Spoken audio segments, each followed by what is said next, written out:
Innovation is about improving the welfare and well-being of humankind.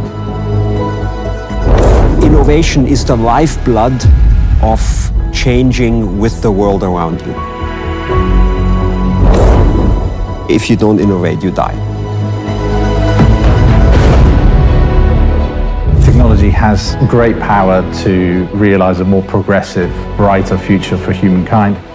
By focusing on innovation and technology and R&D, we have the power to solve any problem we want to solve. It's hard for us to imagine humanity without technology, frankly, as an extension of our senses. Without connectivity, I won't be able to achieve my dream of becoming a computer engineer. It would be a dream for us to make an impact in people's lives. Innovation means we can be part of the world. It's a bridge to a brighter future. I am definitely an optimist when it comes to the ability of innovation to move societies forward and make them better. 人类文明的每一次重大进步，都离不开技术的重大发现与突破。世界因技术创新而改变。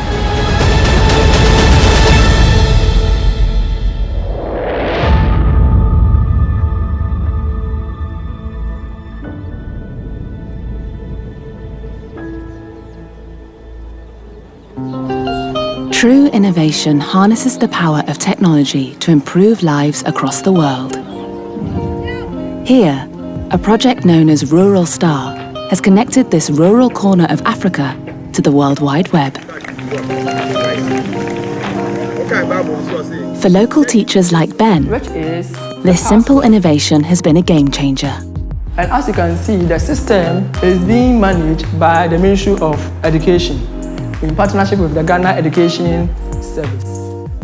With the installation of the Rural Star, it has enabled the students in this rural area to also reach their potential in terms of their education.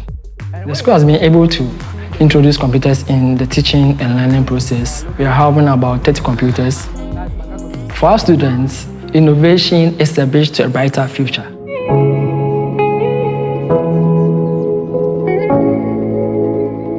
I'm learning more from the internet because it helps me in building my knowledge retention, and also it helped me in acquiring some useful skills with technology. Without connectivity, I won't be able to achieve my dream of becoming a computer engineer.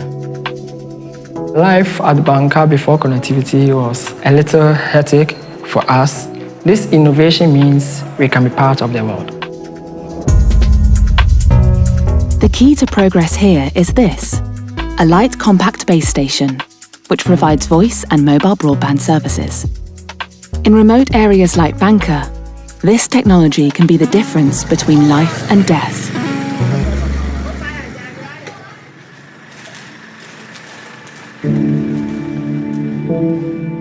It enables local nurses like Gloria to contact larger hospitals many miles away, so they can provide for mothers whose lives are threatened by blood loss during childbirth.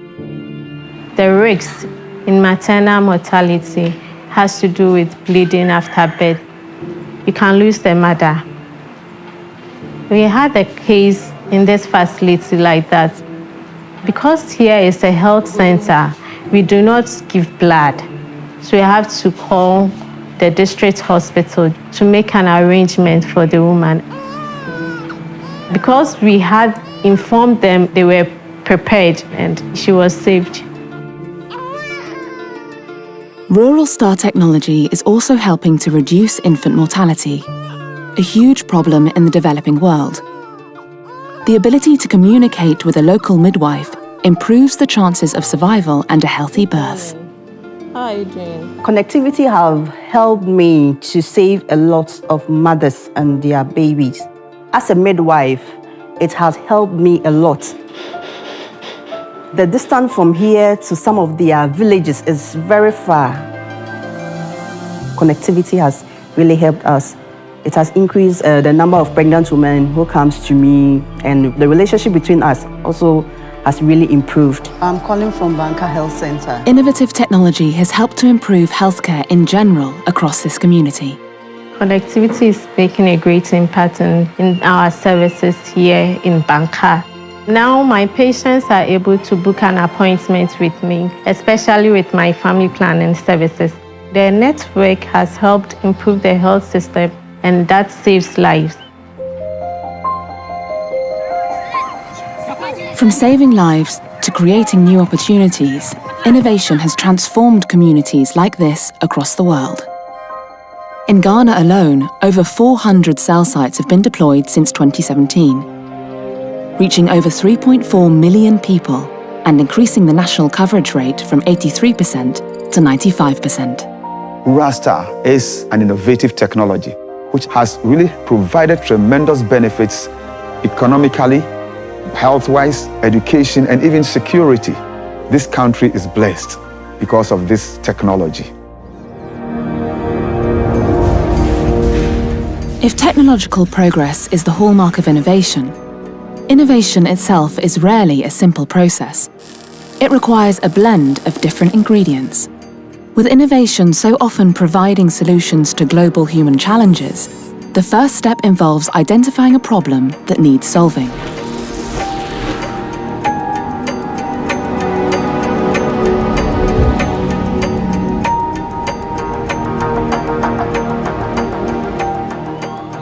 Me pasaba mal. Si cuando estudiaba me cerquea las letras y dibujar y ver las letras. 5-year-old Gael owes his sight to an innovation which offers a solution to the common eyesight problems suffered by millions of children across the world. Like many young children, Gael's condition could have gone undetected in the hands of traditional ophthalmology techniques, which have remained unchanged for decades. Pensamos que era algo sencillamente un problema de actitud de él, ¿no? Alguna parte de la energía de él, y nunca pensamos que era algún problema de la vista. Gael has been treated by a breakthrough technology used to identify eye problems in young people and pioneered by eye specialist Dr. Victoria Puello. Hola, ¿qué tal? ¿Qué tal, Gael? ¿Cómo estás? ¿Todo bien? Bien. Venga, mirando lo que sale aquí. ¿De acuerdo? Y agradezco todo el trabajo del grupo de trabajo de ella, muy oportuno es la palabra, ¿no? Para identificar el problema del niño, ¿no? Porque a la mayoría de edad el niño supone mucho más problema. Veo todo mejor, veo todo más mejor. Dr. Puello's innovative solution has been developed by her Spanish startup, Dive Medical. Hola, Oli. ¿Qué te pasa? No te enfades. Venga, vamos por aquí, pasad por aquí. This has overcome a long-standing problem in ophthalmology, getting young children to hold their gaze long enough to carry out effective diagnoses. This is Dive device. We sit the baby in front of the device and we present different visual stimuli. It uses eye tracking technology, so we are able to assess the exact point on the screen he is fixating at. Because the images that appear on the screen are animated and has funny noises, they engage the child a lot. They cooperate much better than they do when we are trying to assess their visual function with traditional exams. Lo has hecho muy bien. En el siguiente juego. It works very well, even with very young children. At an imaging lab, Dr. Marta Ortin then uses artificial intelligence to detect patterns in the large amounts of data collected by the Dive device. Here we can see one of our tests, and the red dots that we are displaying on top of the stimulus correspond to the gaze of the patient. Gael's gaze much likely looks something like this. The AI produces accurate and reliable assessments. This level of clarity has long eluded doctors. We are able to present the results in a very clear and understandable way, with the probability for the patient to have normal or abnormal visual development. Failure to diagnose eye problems can stunt the development of children and can lead to blindness in the worst cases. It would be amazing to see children in countries where they would have never been detected with problems to be easily detected and referred to a place where it can be properly treated. This technology is a prime example of how innovations which advance human progress are so often inspired by the necessity to tackle global challenges. AI can play a really important role in making diagnostics smarter, better, faster, and more widespread and more sustainable for the global community. AI has the power to become a really integral part to healthcare in general in the future. Problems provide the environment where innovation excels. Crises definitely force innovation and change through necessity, and that is why during and after crises, innovation moves forward in uneven ways. 说我们在创新其实是一些人类需要解决问题的一些驱动啊，这些问题可能是企业发展的问题和人们生活遇到的需要解决的一些问题。技术创新是解决人类发展问题、推动社会进步的关键引擎。Innovations which change and improve lives across the globe all depend on ideas. Ideas are the lifeblood of innovation, and ideas depend on an ability to think creatively.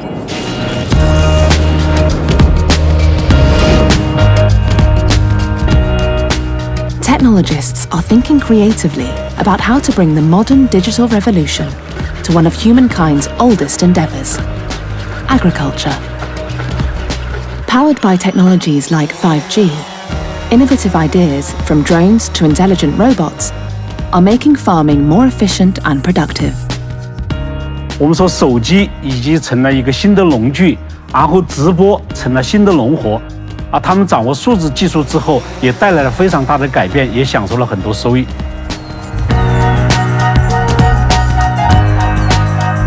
Okay, guys, see you later. Enjoy your day at school. This man is helping to make agriculture a harvesting ground for the boldest kind of innovation, disruptive thinking, which completely reimagines ways of doing things. Doug Elder is dreaming up a whole new approach to food production. So I was a geologist for 7 years, working on onshore drilling rigs in unconventional oil and gas. But then a very unusual opportunity came along in vertical farming, and that really led on to where I am today.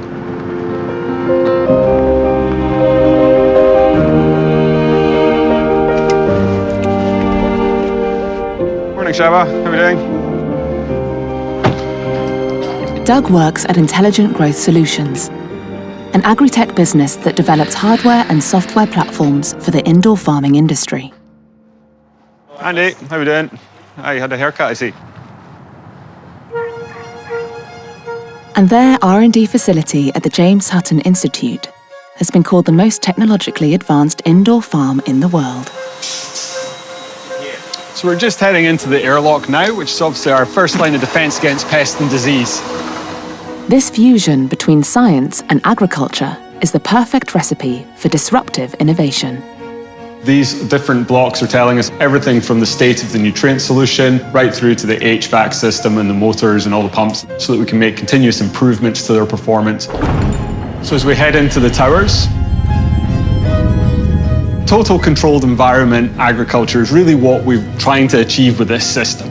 We have the light, the wind, the rain, those elements that you would normally get externally.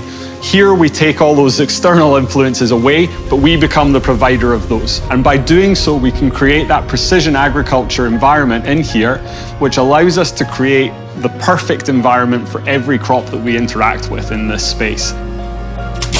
So this is our onboard robot system. The idea of this robot is to communicate between outside and inside, and that helps us limit those human interactions. This robot will drive into the towers, pick up the trays from the tower, take them out to the service area.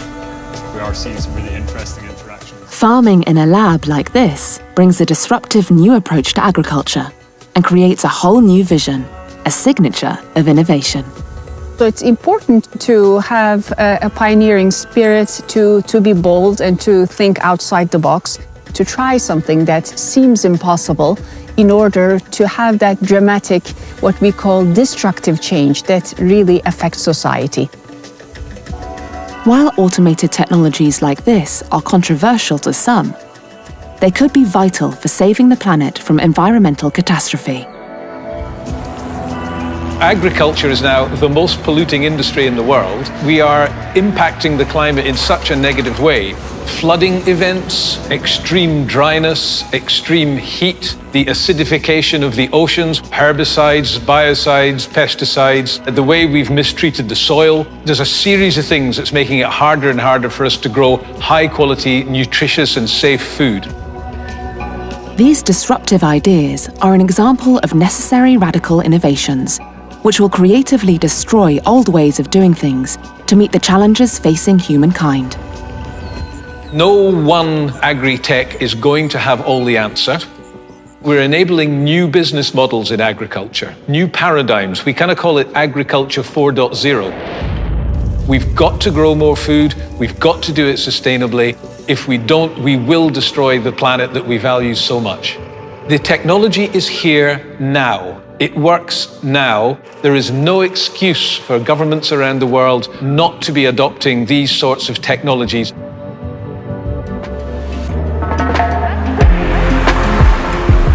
Developing world-changing technologies involves much more than just a eureka moment of inspiration.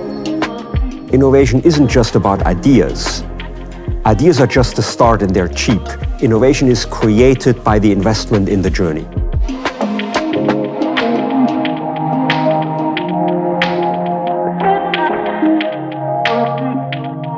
Successful innovations involve persisting through a challenging series of ups and downs. This means one of the key ingredients is a surprising one: failure. 鼓励大家在创新方面大胆的探索。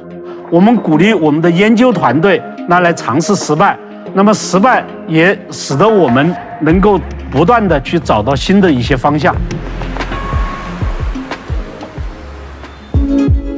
Innovation is about exploration and experimentation, and those processes are prone to failure. Dr. Samuel West is a psychologist who preaches the virtues of failure. Failure that's done in the name of progress, where you explore new avenues or you do bold experiments.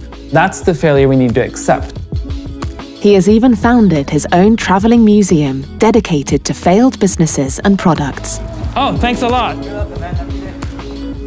The Museum of Failure is a collection of failed innovations from around the world. And instead of taking these failures and sweeping them under the carpet, we shine a spotlight on them.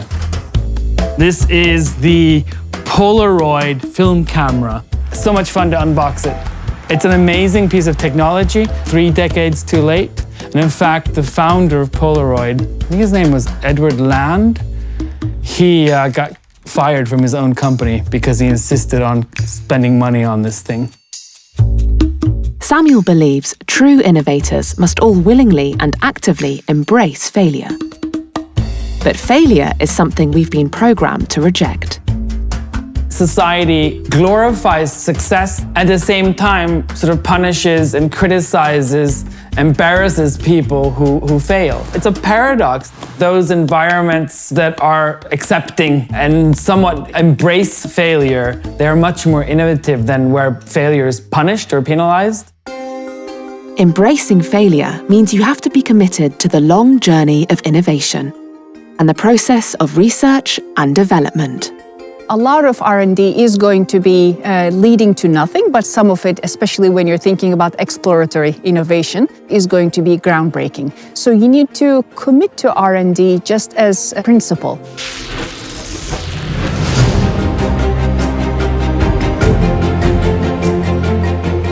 There are few companies in the world which place a higher premium on R&D than Huawei. Innovation is a marathon, not a sprint. For Huawei, it's in our DNA to be focusing on R&D. It's the foundation of our competitive capability. 特别是持续的研发投入，坚持创新是华为生存发展的基础。如果不投资，我们就会落后。 A commitment to R&D requires a serious investment in resources, and the company has 700 mathematicians, 800 physicists, 6,000 research experts, 60,000 engineers, and has spent over $112 billion on R&D over the last decade. 创新与研究，我们认为需要一些长期的投入，我认为才能够把创新所需要的这些想法变为现实，产生成果，让这种人类社会来享受这种收益。The long journey to develop 5G technology embodies the company's commitment to R&D and demonstrates the kind of conviction required for true innovation. In spending a whole decade developing 5G, Huawei took a big risk, but with the company now the world leader in 5G, that risk and investment has paid off. 我们利用了这个全球，就是因为我们在全球有各个区域有8个这个创新中心啊，和客户的联合创新中心，也有10几个这个遍布全球的这么这个研发的一些能力中心。对于我们通过了6年3代的产品，然后我想我们现在的这个产品领先我们对手2年以上。Investing in R&D has proven to be a savvy business strategy, but the results have also delivered something much more powerful. 其实在这个过程当中，其实不断的这些创新就是增强了我们整个跟人类社会真的丰富了人类的沟通和生活。我觉得这个移动通信的这个发展其实就是整个过程，它其实就是这个在给人类创造更多的价值。From the journey of R&D to the bold thinking required to address global challenges, the story of 5G mixes the key ingredients needed to create innovation. And it's a reminder of its true nature and purpose. We're living in a time of unprecedented challenges, but we're also living at a time of unprecedented technological opportunities. Innovation clearly has a tremendous positive potential for any society. Societies that are successful are societies that are capable of innovating. 技术创新给我们带来了生活的改善和巨大的社会进步。那我们首先，我们聚焦，我们为社会来创造一些价值。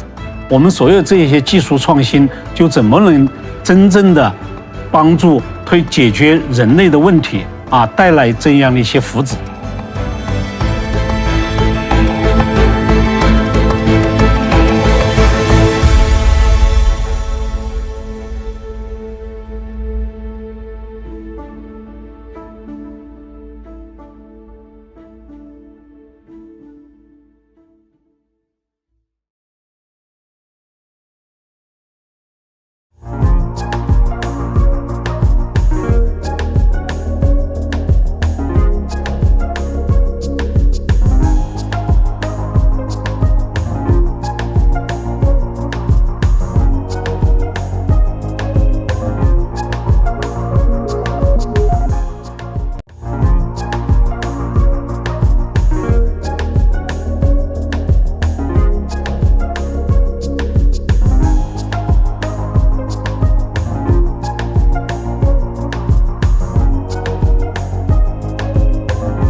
Hello there, my name is Fernando Negrete. I'm the president of Digital Innovation, and it's quite the pleasure to be here with you in the Digital Innovation Day. This event that little by little is becoming a classic in Latin America and always strives to stay relevant for you at all times in terms of the digital ecosystem and public policies. We have chosen two topics for the day. Yesterday, we worked intensely under economic recovery through IT technologies. And we had an amazing start with Mario Cimoli, who's the Secretary General, joined for the ECLAC. And in a few words, he didn't use the word to threaten, but he threatened us in a way, in a way that telling us that countries that would not use technology would fall to the wayside, because we have to incorporate that technology for a day-to-day basis through the use of public policies and new digital agendas. Economic recovery through technology is actually quite possible. It is feasible. And Mario gave us a sign, a rather frank and straightforward a sign of the need to generate political agendas that are modern in nature, that are updated, and that will allow us to combat against inequalities and to recover the economy of MSIs and the governments. And they provided us a document that was very valuable, the OECD and the Capita Bank, in November and December, which was the Latin American economic boom. And he talked about economy and technology. Yesterday we had the event talking about this need. The second speech was made by Enrique Garbas from the Ibero-American Secretary General, and he presented an absolutely transversal vision of the recovery in economic terms for society, but also in terms of education, health, and it was a very holistic vision that leveled the opportunities of technology. The ECLAC and, of course, the support of Huawei have allowed us to create this amazing event. And then we had an extraordinary panel with some of the most important regulators in the region. We had the regulator from Dominican Republic, Paola Bonilla from the CBC. We also had Fabian Murin from Peru, and the Undersecretary of Connectivity in Argentina. It was a rather valuable panel. Canto, the Association of Companies of the Caribbean, and it was a rather frank and open dialogue that we need, of course, to refresh and renovate the economy amongst telecommunications operators. And that was yesterday, but today is also a very important day because we're going to work on something that is fundamental in nature, and it has to do with transforming, with changing. Over the past decade, we have become concerned with connecting. You know, that is the name of the game, to connect. We've talked about telecommunications networks, but we find ourselves in a moment in which these networks are not traditional anymore. They are robust, and they free up a lot of digital well-being for the people. They are intelligent networks that allow us to deploy the Internet of Things, analysis of big data and AI, and also generate like slices in a way of well-being. It can be put into pieces of well-being for any people and businesses. The new generations and their know-how and their needs, technologically speaking, are big. So the opportunities are big as well. And this is why we're going to talk about transformation too. The most important thing is to connect, but there's still much to do. So in this digital transformation today, we will dedicate our event to digital transformation for the benefit of the operators, but also recognizing the vision and opinion of governments. We all need to transform as a society, and with the MSIs in mind. The world is in a digital transformation. Europe has destined over billions of euros for the transformation. Spain has also destined over 700 million US, and the United States has invested a lot in research and AI as well. China, of course, has done that for many years now. So the entirety of the world is investing in this digital transformation. And with this, I start today's program. And I want to warmly welcome Michael Schwett, who is the President of Public Affairs in Huawei Latin America. And they are the company that allow us to build this debate and this deliberation in Latin America. Michael Schwett, the floor is yours. Yes. Hello, everyone. Are you listening? Hello, everyone.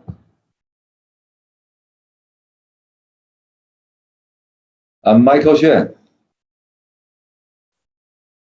Honorable Minister and distinguished guests, and ladies and gentlemen, good morning. I'm Michael Xue, Vice President of the Huawei Latin American. My Chinese name is Xue Feng. My English name is Michael. All of the guys the local guy call me Michael. I work in the Huawei more than 20 years.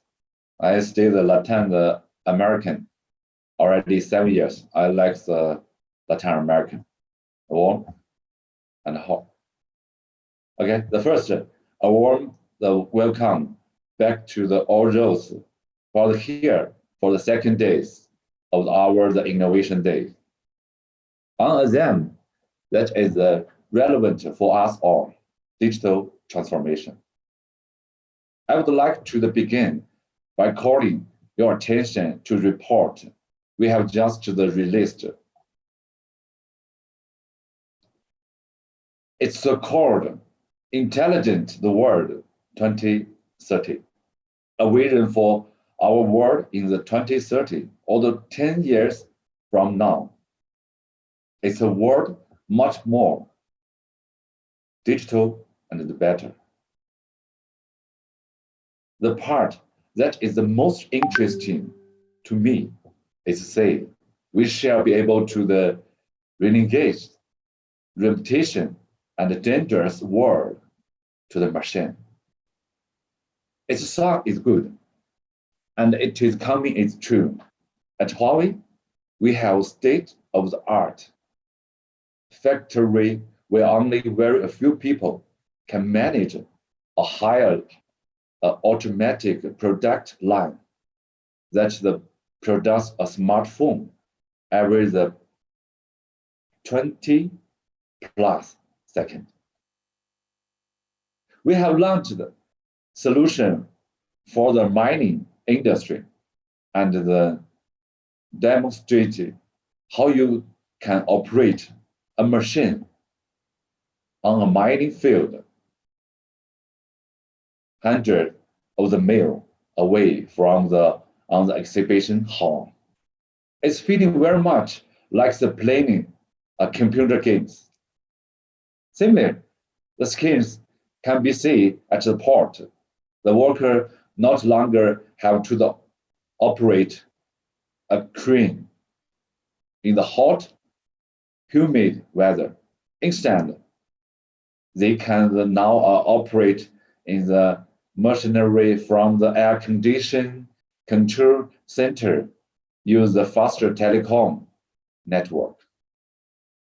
Such things involves in the integrating of the technology, such as the 5G or the 4G, AI and cloud, to produce the solution for the vertical industry.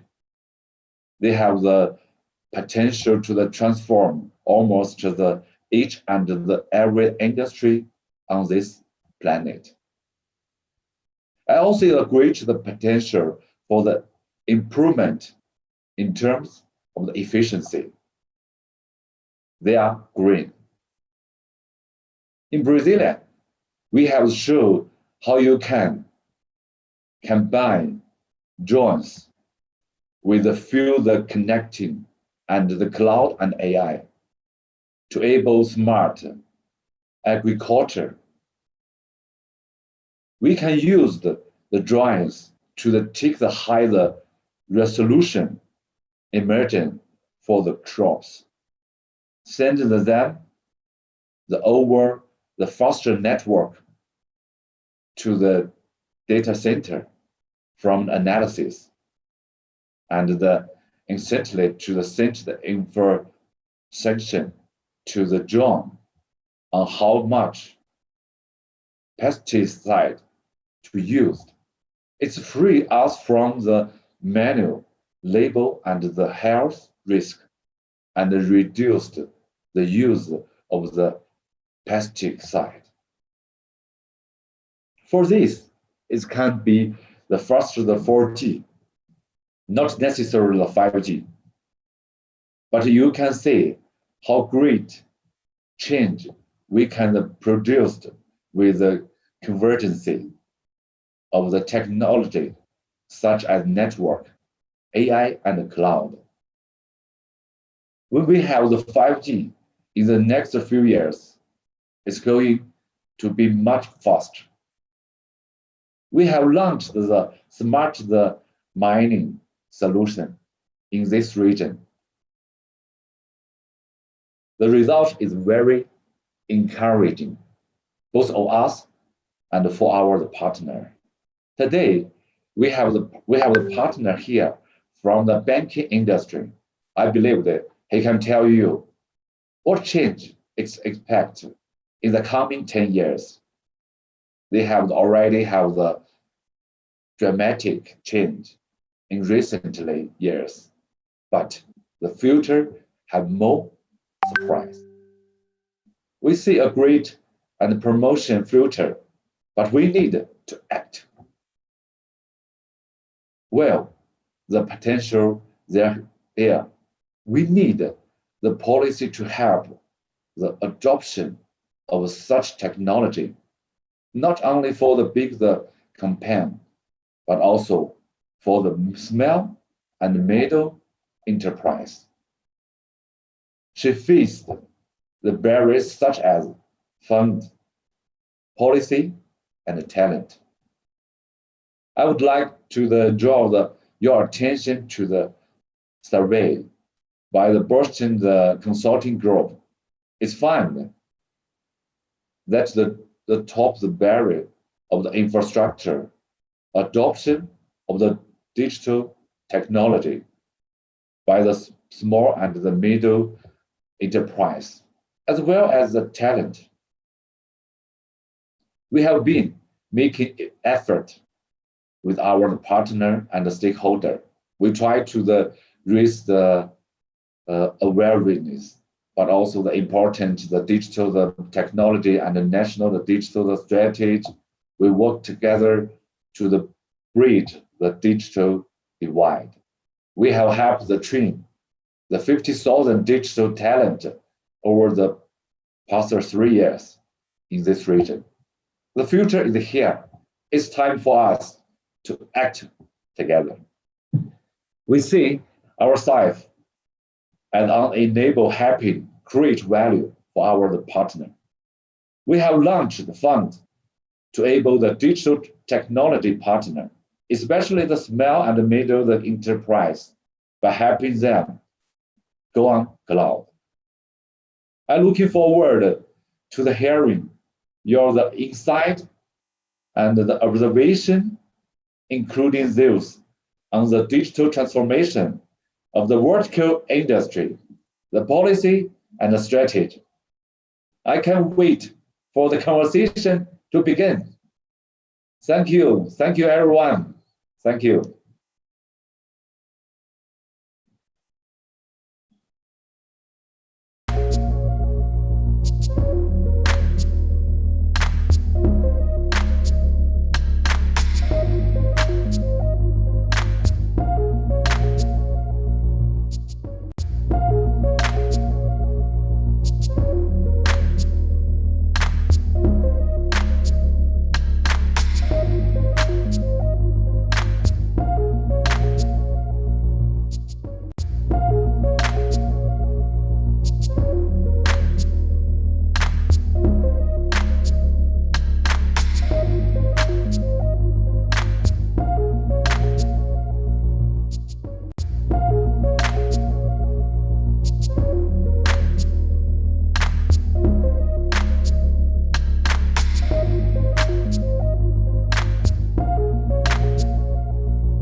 ¿Qué tal? Soy Jorge Fernando Negrete. Gracias, Michael This is Jorge Fernando Negrete, President of Public Affairs of Huawei for Latin America.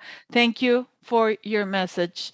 This is the second day of Digital Innovation Day, and this is a day where we're going to be talking about digital transformation. As we recall,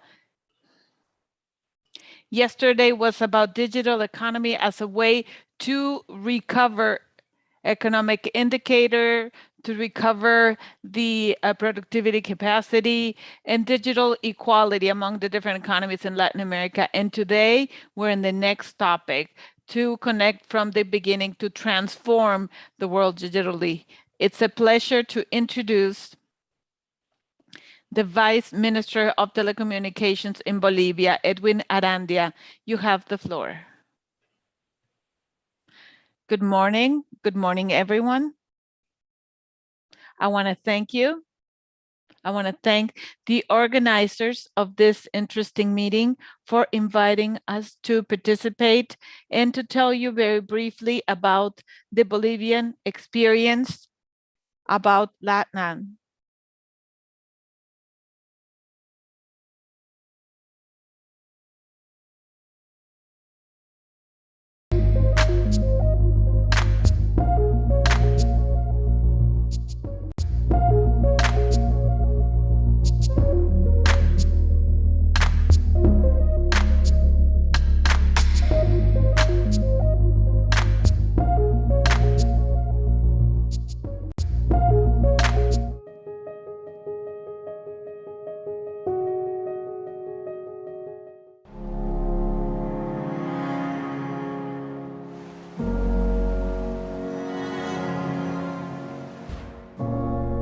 Tattooing is a process.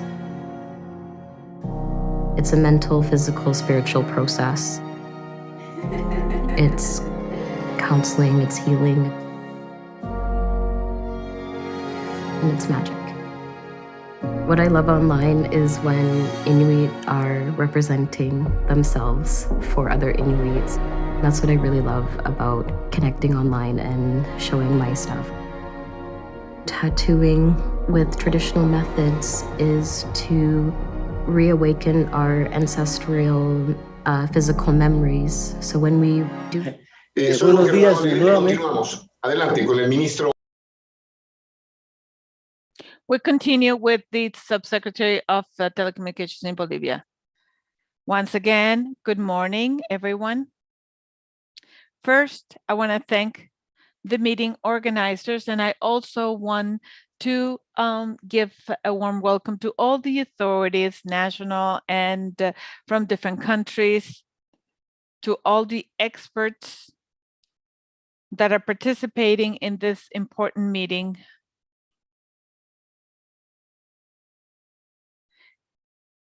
Can you please share the slides?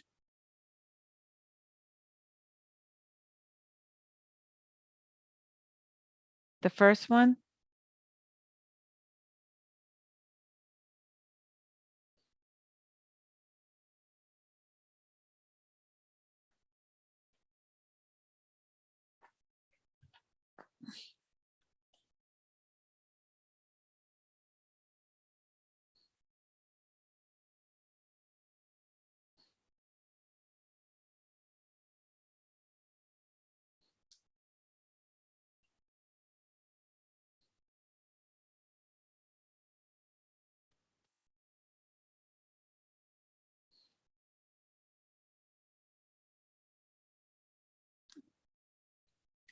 Thank you.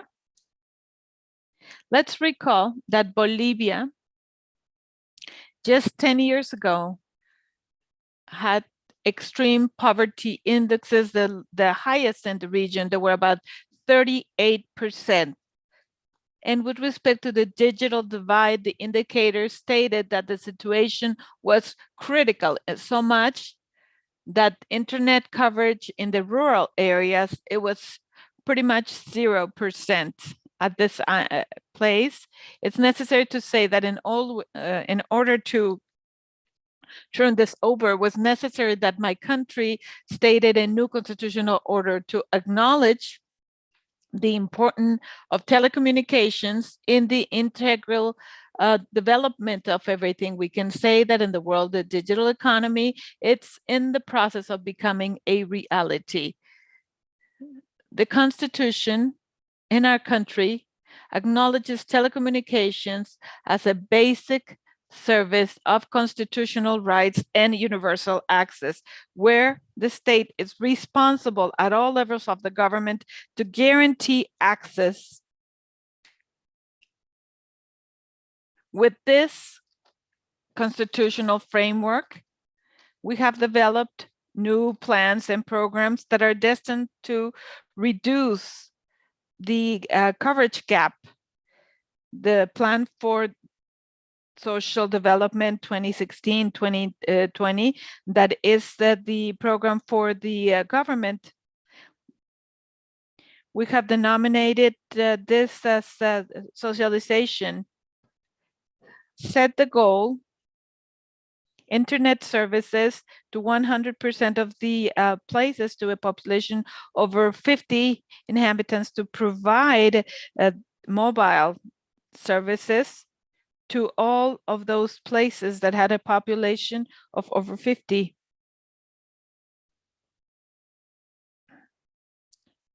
All the regulations that came up were going to in this direction. The telecommunications law that creates the National Telecommunications Program with social inclusion, destined to finance projects of the deployment of infrastructure in the rural area and social interest. This program, in a program that was called Strategy for Telecommunications, defined 3 objectives with its respective strategies in order to reach objective 1, which is the coverage of telecommunications in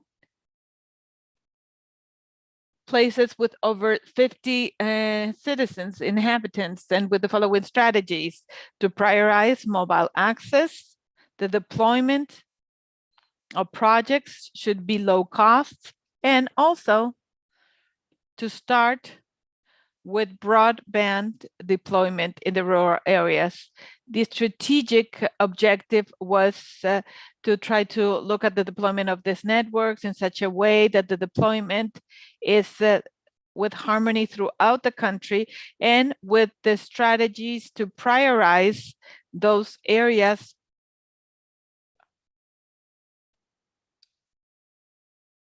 like Beni, Bando, Potosi, and Chunisac. And also to develop telecommunication projects that are low cost.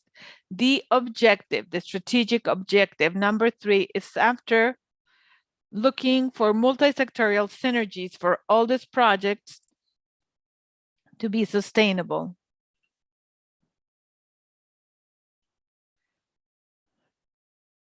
To see the dimension of the goal that we had, we can see in this graph what is the segment of places that reach this goal. In this slide, you can see the amount of population.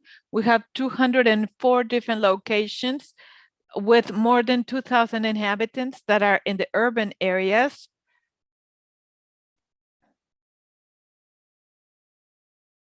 Which is 17.6% of the total population. Here we can see the total objects of this telecommunications programs and social inclusion.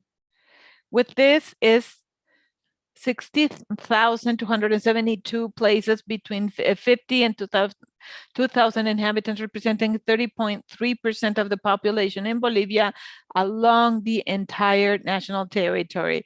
So our goal has this dimension. In order to reach this objective, we have developed and executed 2 projects that are important for us. One, that is the satellite program, Tupac Katari, which has allowed us, first of all, to launch a telecommunications satellite called Tupac Katari with this satellite. With this, we have been able to execute projects throughout national territory with all the advantages that the satellite can facilitate, with coverage throughout the territory, even in those areas of difficult access, with a deployment that is easy, that it would be easy because of the emergency that we had at that time. Likewise, we have been able to develop projects with the satellite bases, with the deployment of mobile telephony services, third generation, fourth generation. Another important program that has allowed us to reach these objectives is the National Telecommunication and Social Inclusion Programs. And as we have mentioned, a project that has the object of financing those projects of the deployment of infrastructure and telecommunications in areas of social interest, and an investment that is not profitable.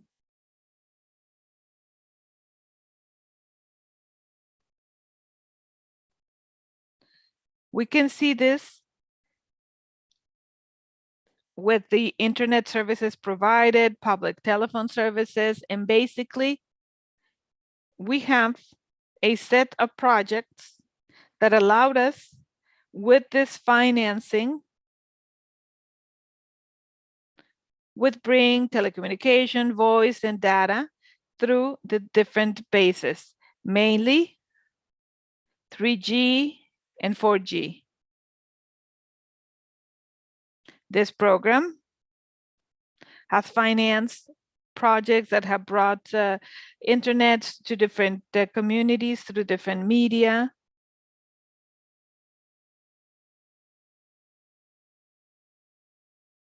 We have seen different intermediate cities in national territory, this electronic kiosks that are some type of like ATM that basically provide the service for internet,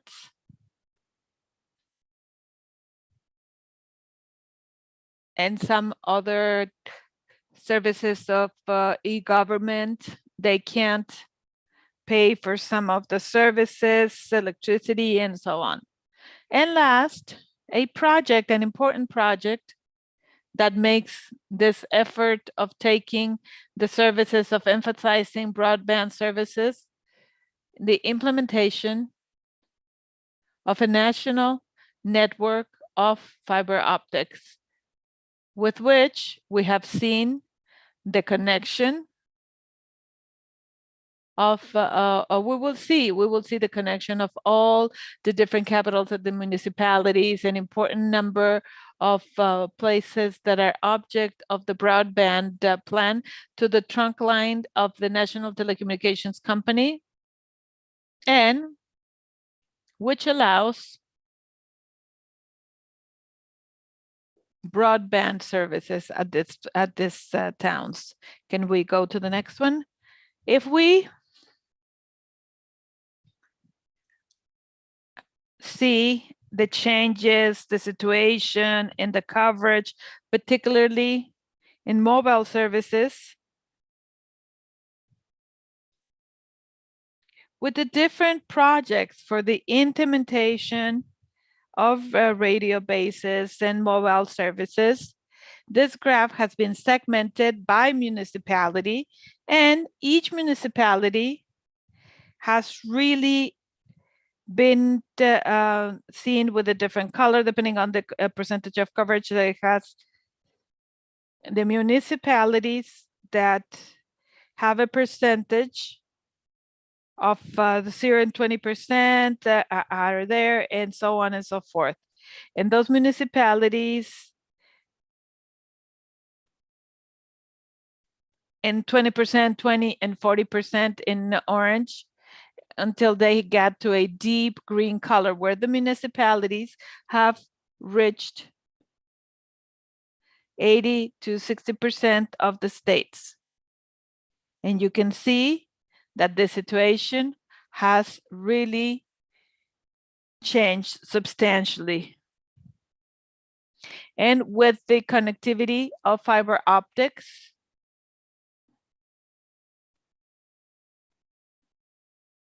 with the different projects that are going to giving us broadband services that have financed projects that have allowed for the connection of broadband. These are projects that are in the third and last phase.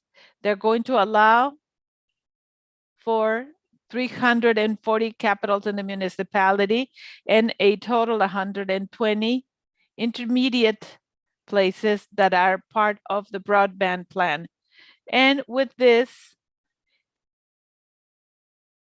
we can provide broadband services through the satellite. We have seen that this has allowed us to take different projects of telecenters with satellite links, and we can see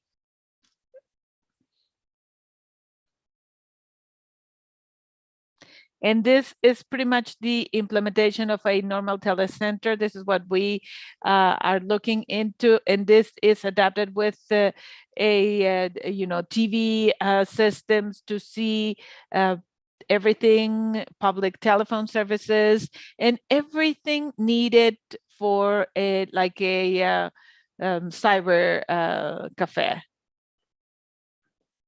And this has a device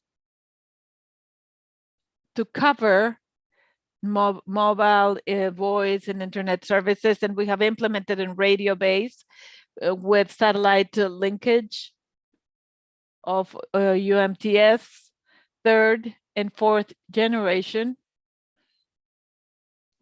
And this has allowed us with these telecenters that are providing the internet services, internet, television, and so on and so forth. They can provide mobile services to the population in mobile telecommunication services and mobile internet. And as I said, there are pretty much 1,800 education units with the internet, high capacity internet. So you can perform your education activities and implementing an experimental amount of 200 electronic kiosks in different public places, in these places where anybody can approach and have internet services, even television in their areas, and Wi-Fi services in order to have access to the internet service. Here we have a summary of the results reached through this project that were not set in the social economic development plan. Inside, we have been able to implement 670 volunteers, over 2,500 satellite telecenters with the characteristics that I have mentioned, places with the service of mobile telephone services, 13,176, 1,800 schools connected to the internet, and we have 6,884 places with third and fourth generation internet. We have 27,587 kilometers of fiber optics in 340 capitals in the municipality, objective of the broadband plan.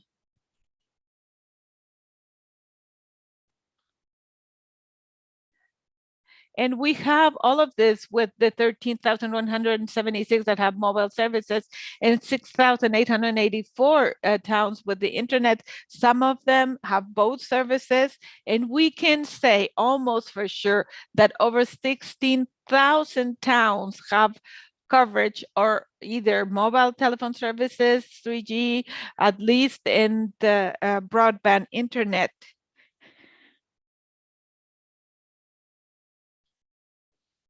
You can see this is a little bit 70% of our goals, because you can see that close to 16,000 or over 16,000 towns, and we are covering pretty much 70%.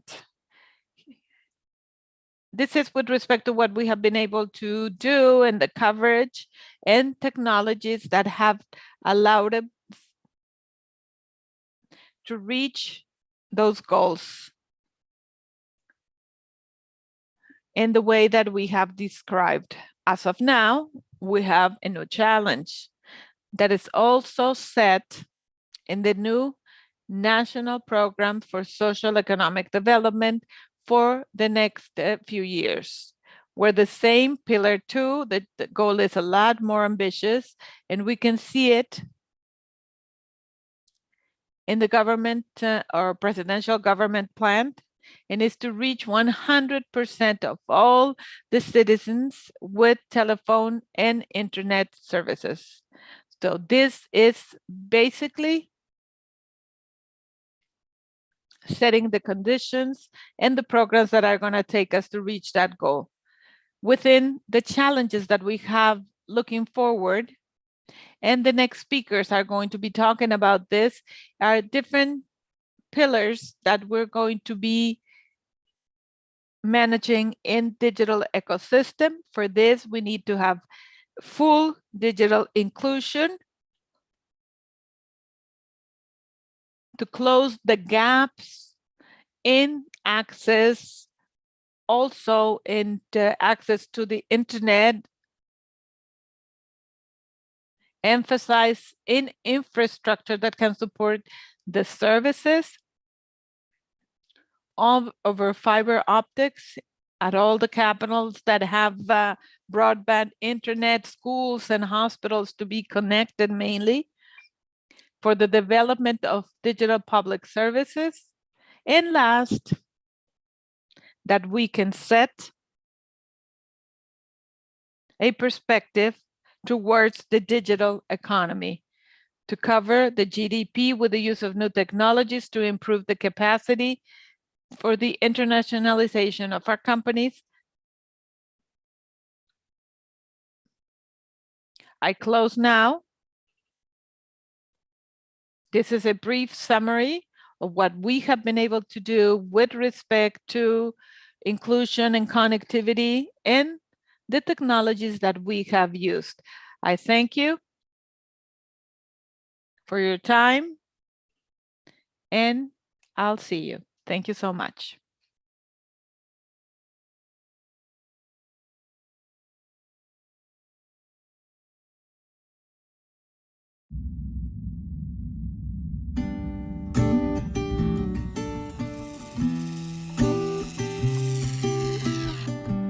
There's a house we can build.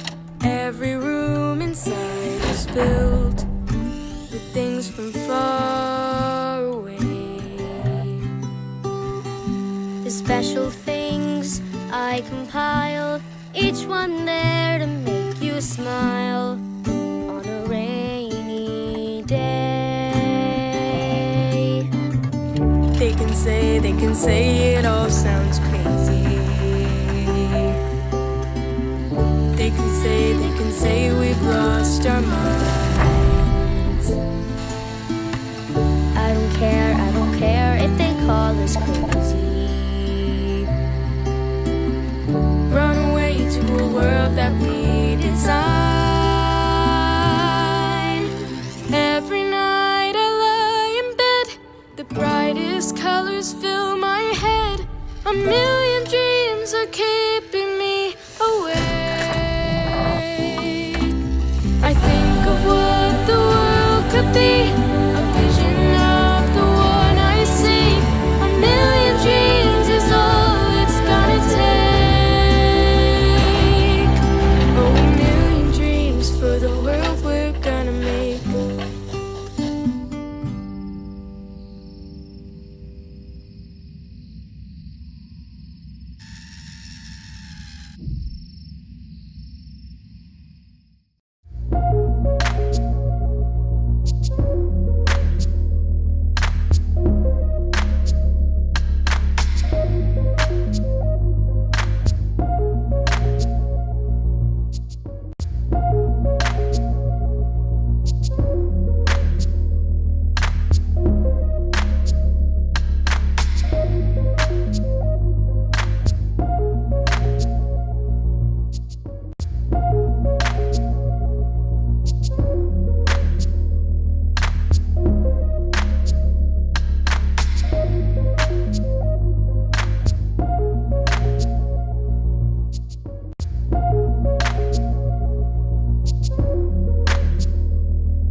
Muchas gracias, muchas gracias.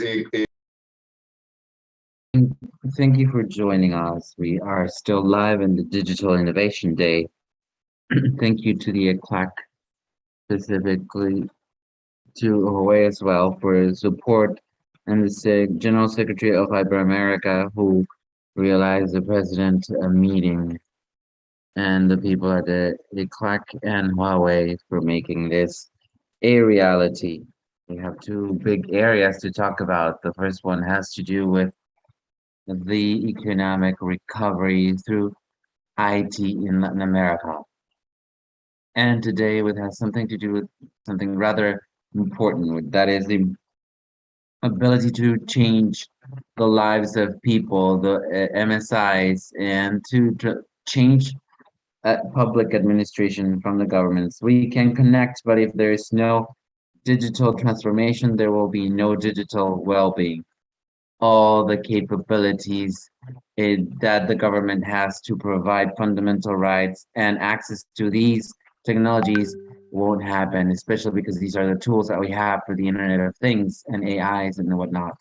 So today is a day of digital transformation, and I'm going to also thank the Ministry of Communications in Bolivia.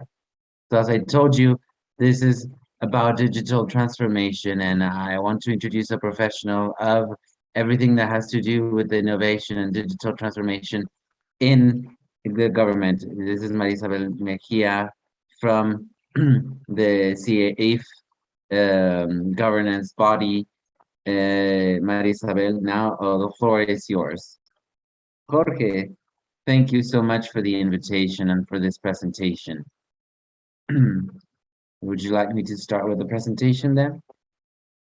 Ready.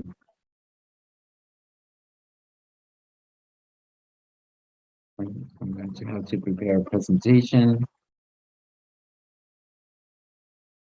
So yes, we will speak of digital transformation of the state.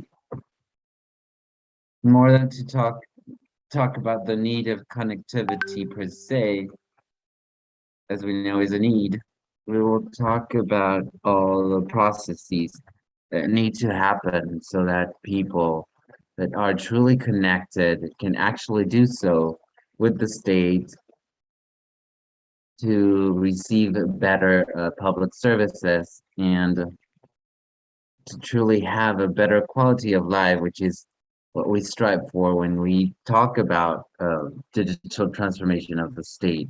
I'm going to talk specifically about a digital government project, and the strategies that we have, which began in Latin America about 20 years ago. So we've had 2 decades of implementation.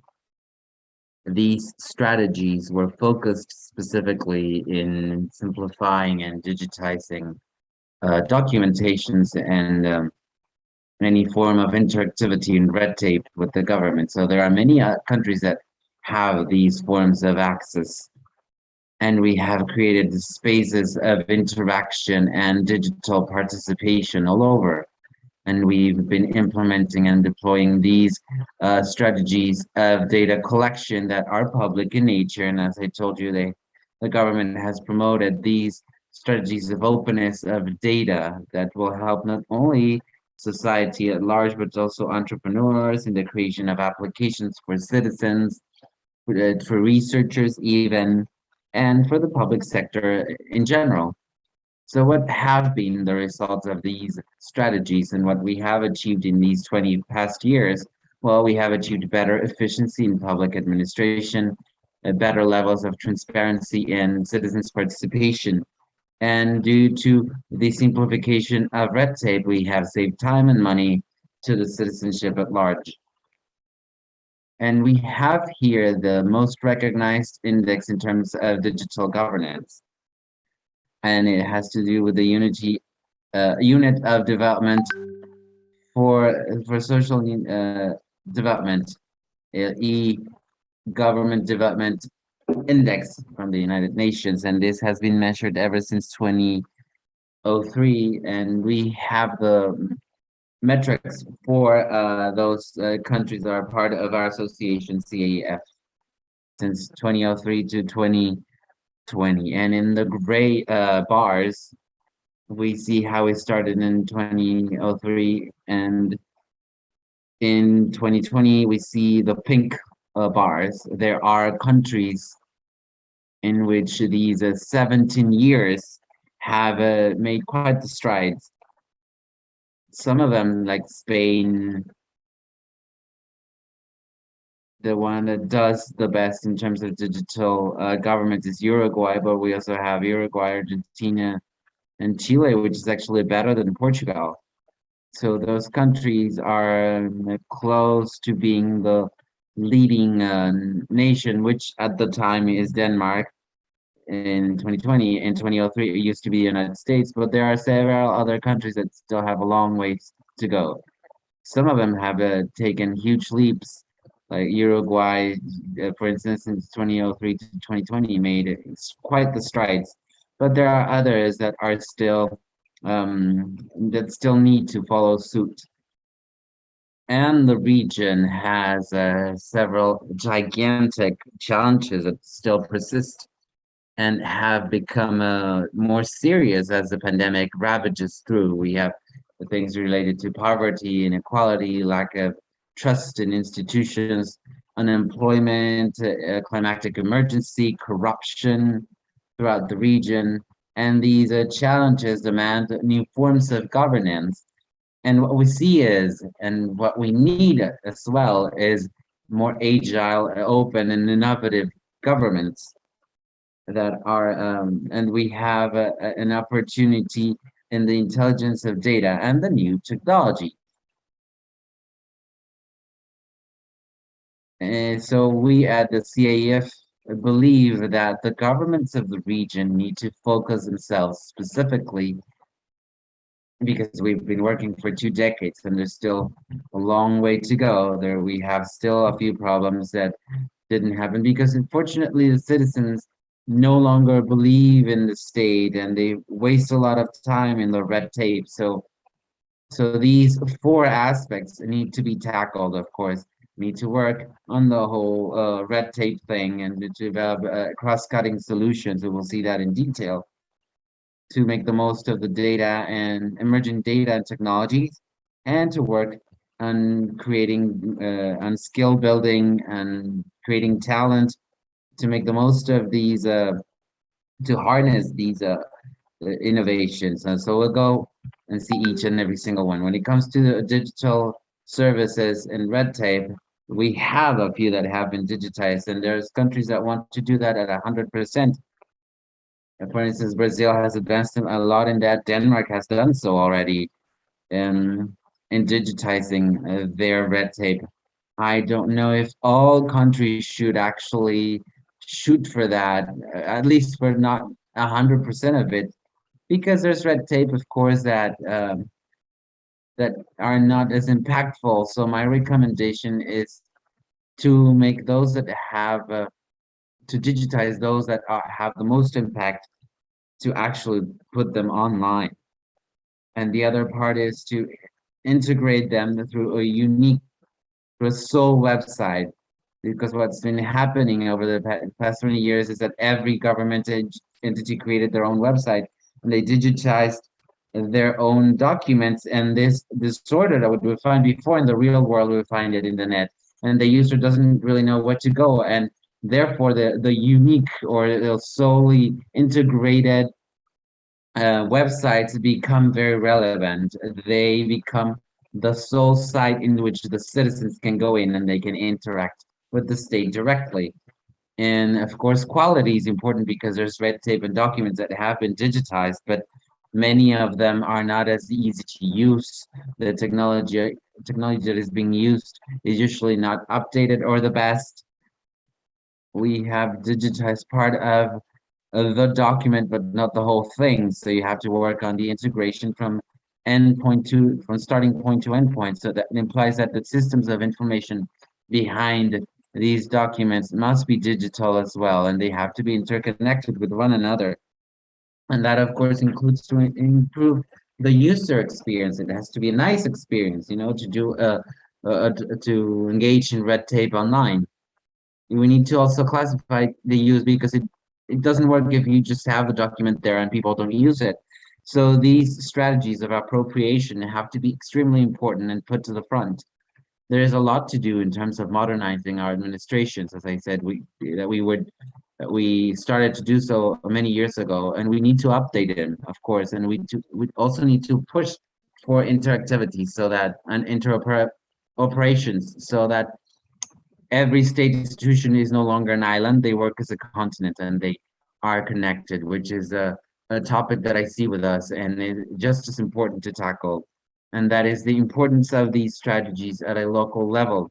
There's a huge advancement in the national government entities, but there's still a lot to do when it comes to the territorial and local level government institutions.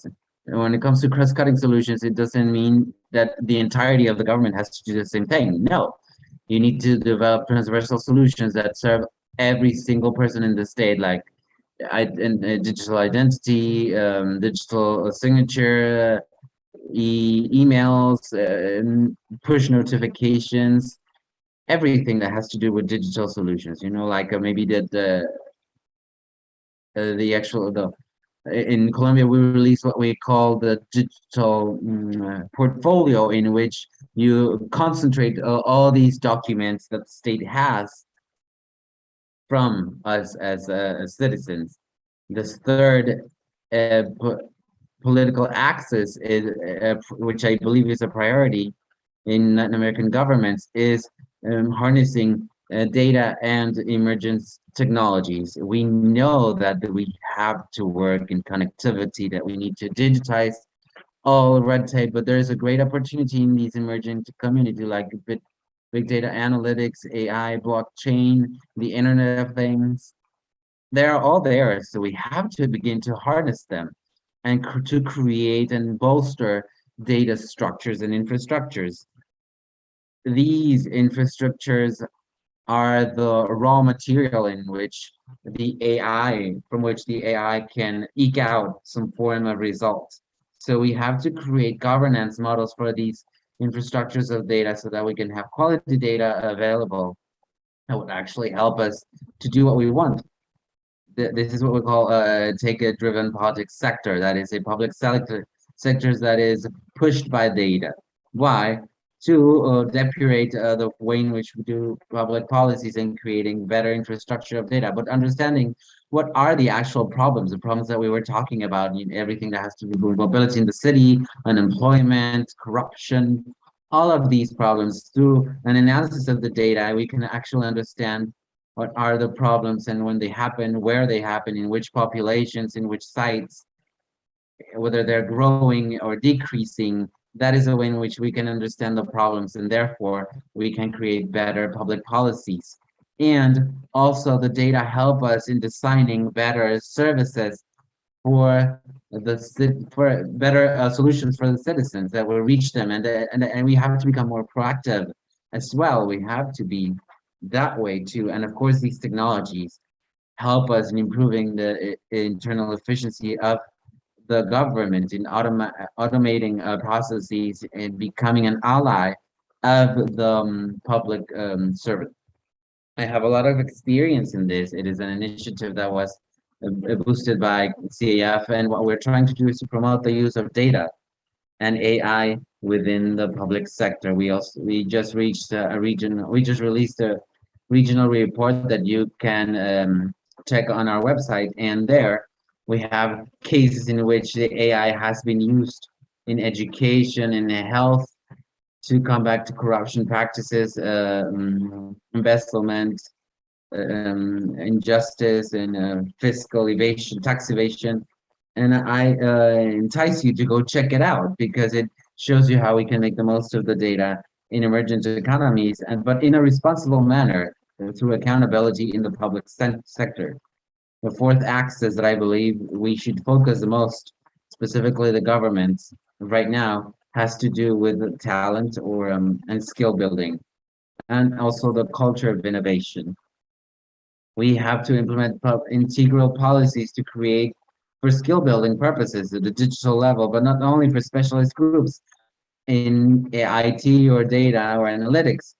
We have to do that, don't get me wrong, but also in additional areas for user service. It is important that every entity of the state knows what technologies are used for, what the data is used for, and have these skills that they can actually harness. And of course, at an executive level, of course, the public administrators need to know how these technologies are being used and to boost the strategies of the development of human talents and harnessing of technologies. We also need to promote culture of innovation within the state. This is a process that needs to be promoted at all times. And of course, we have seen the proliferation of labs of public innovation in which we actually become one with the digital ecosystem. We promote that the state wouldn't work by itself, but we can work with the startups, with GoTechs that actually develop solutions for public problems. And why shouldn't we create alliances with the public sector and the private sector so that we can solve these public problems, so that we can become more agile? They do have the talent that they need, and they can become a magnificent allies for the processes of the public sector. With this, I finish my presentation, and I call upon you to more than just boosting digitization publics. We need to boost these processes so that the state can actually change and morph into something different, and because so we can become closer and approach the users and citizens and improve their quality of life in turn.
Gracias por continuar en el Digital Innovation.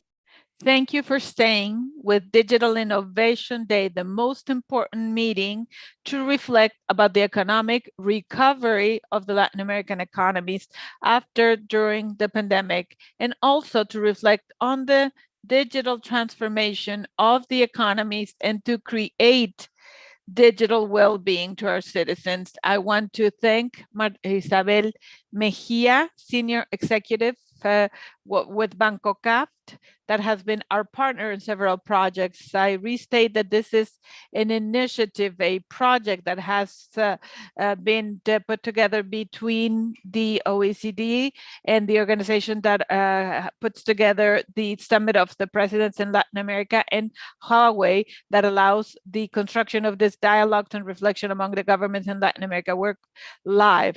Now, this is a very important moment in this today's. It's a pleasure to introduce our next speaker. He is the chief for Latin America and the Caribbean of the OECD. And before we started, I was telling him that first of all, he is a very capable person. He is a brilliant professional that has put together the different things for the ministries in Latin America, can rethink the way they get back on their feet at difficult times like now with the use of technology. He's a friend of Latin America, a friend of the economies, and he is a fan and deeply knowledgeable of information technologies. Sebastián Nieto from the OECD. You have the screen, you have the floor. Thank you, Jorge Fernando, for your kind words. It's a pleasure to be with you once again on this Innovation Day, which is very important to participate and to share our visions about the situation of Latin America, in particular, how we can really use this opportunity. I want to thank everyone that is here and to Huawei for inviting me. I would like in 10 to 15 minutes to make a brief presentation about how we are facing the pandemic and how we can use digital transformation. And before giving the floor to Sonia, that is going to be having very interesting things to do. With this presentation, we have work that we have been doing together, OECD, in collaboration with other international organizations. This is part of our collaboration, and we have been creating from the OECD. Of course, this is based in a report from Latin America. We put this together every year at OECD, CONACAF, the European Commission. All the analysis that we have put together on the COVID-19 crisis and public policy for the recovery, other analysis that we have put together about fiscal policy or well-being. I would like to start with a slide where we see that digital transformation is an opportunity. Before the pandemic, it was growing very fast with respect to other variables that we may have of the international market, like the variables in the payment scheme. And with this opportunity that we have in digital transformation, this is a need now. This is where we have the second graph with different activities like e-commerce that we have here, online education, distant work, shows that without digital transformation, we really cannot move forward. With the pandemic, this is not an opportunity, it's a need that we need to respond to as fast as possible. The different activities in e-commerce at the beginning of March 2020, they grew very fast in several countries in our region. And this is the standard for some of the services that we're providing. We went into the pandemic with a situation that is a lot better than before. We have doubled the number of users of the internet, and we have an important backlog. Today, we can say that we have 68% of users, which is less than we had in the countries of the OECD, close to 85% in the countries of the OECD. And with this, we have to close the gap with respect to users. But this is not just about users on the internet, it's about the quality that we have for internet access. And what we can see here is the speed that we have to have access. And in Latin America, this is half of what we have worldwide. And during the pandemic, this was very clear that it was very important to have a good connection, a broadband, and where Latin America is less than half of the world coverage. And like in the case of Korea, the United States, and of course, we always talk about Latin America, and this is over the world average. And we can see that this is under the minimum requirements for work, and to have all of this. So this is basic. This is not only about access, this is about the quality. And we would also want to insist on something that it's very important at the OECD, that this should be an inclusive recovery.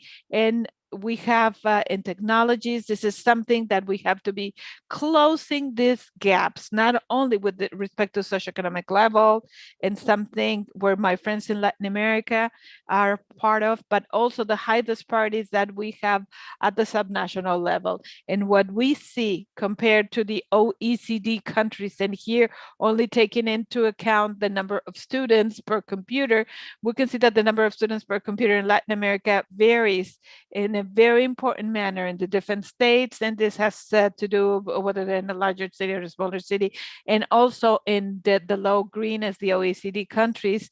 And this is regardless of their location, regardless of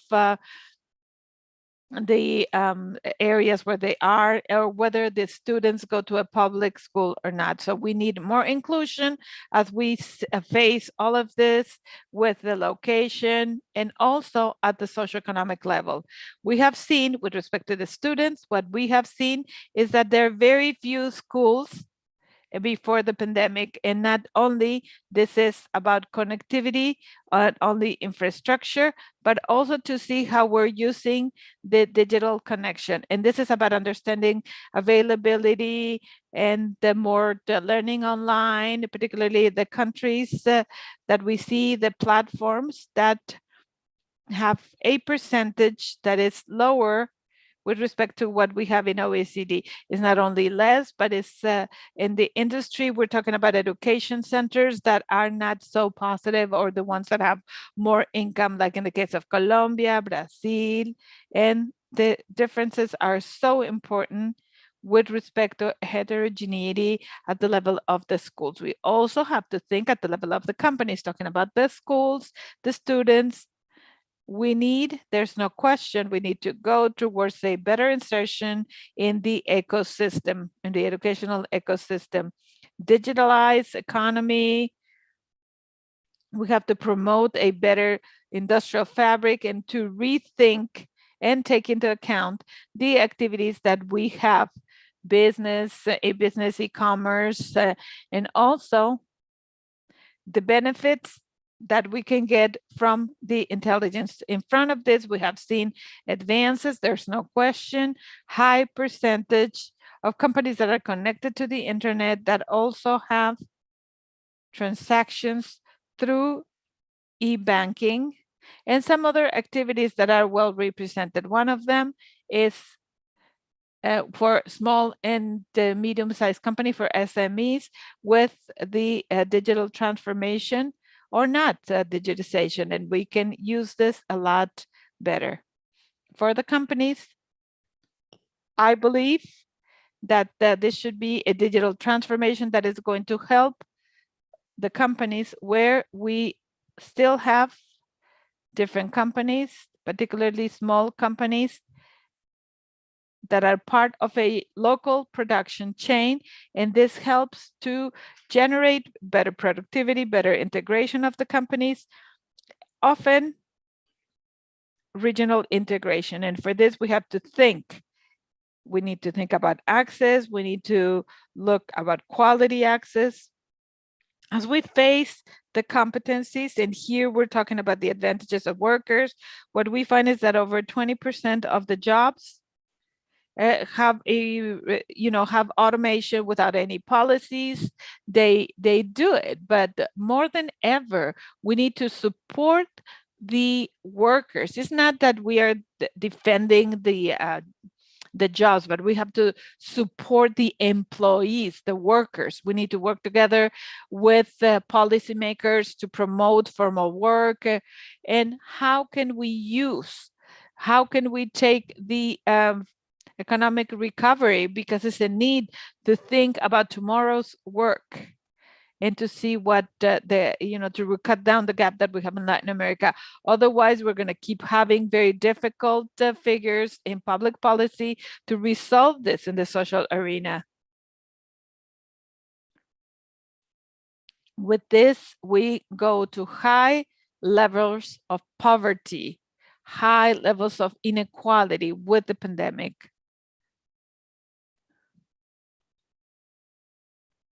With digital transformation, here we see a graph with different competences that we have in the different things with the OECD, and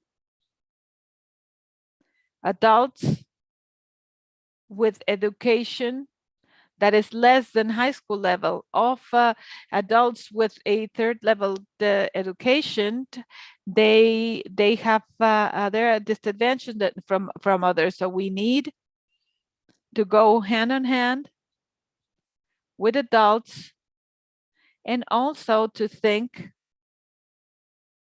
that a good digital competition takes us to better performance.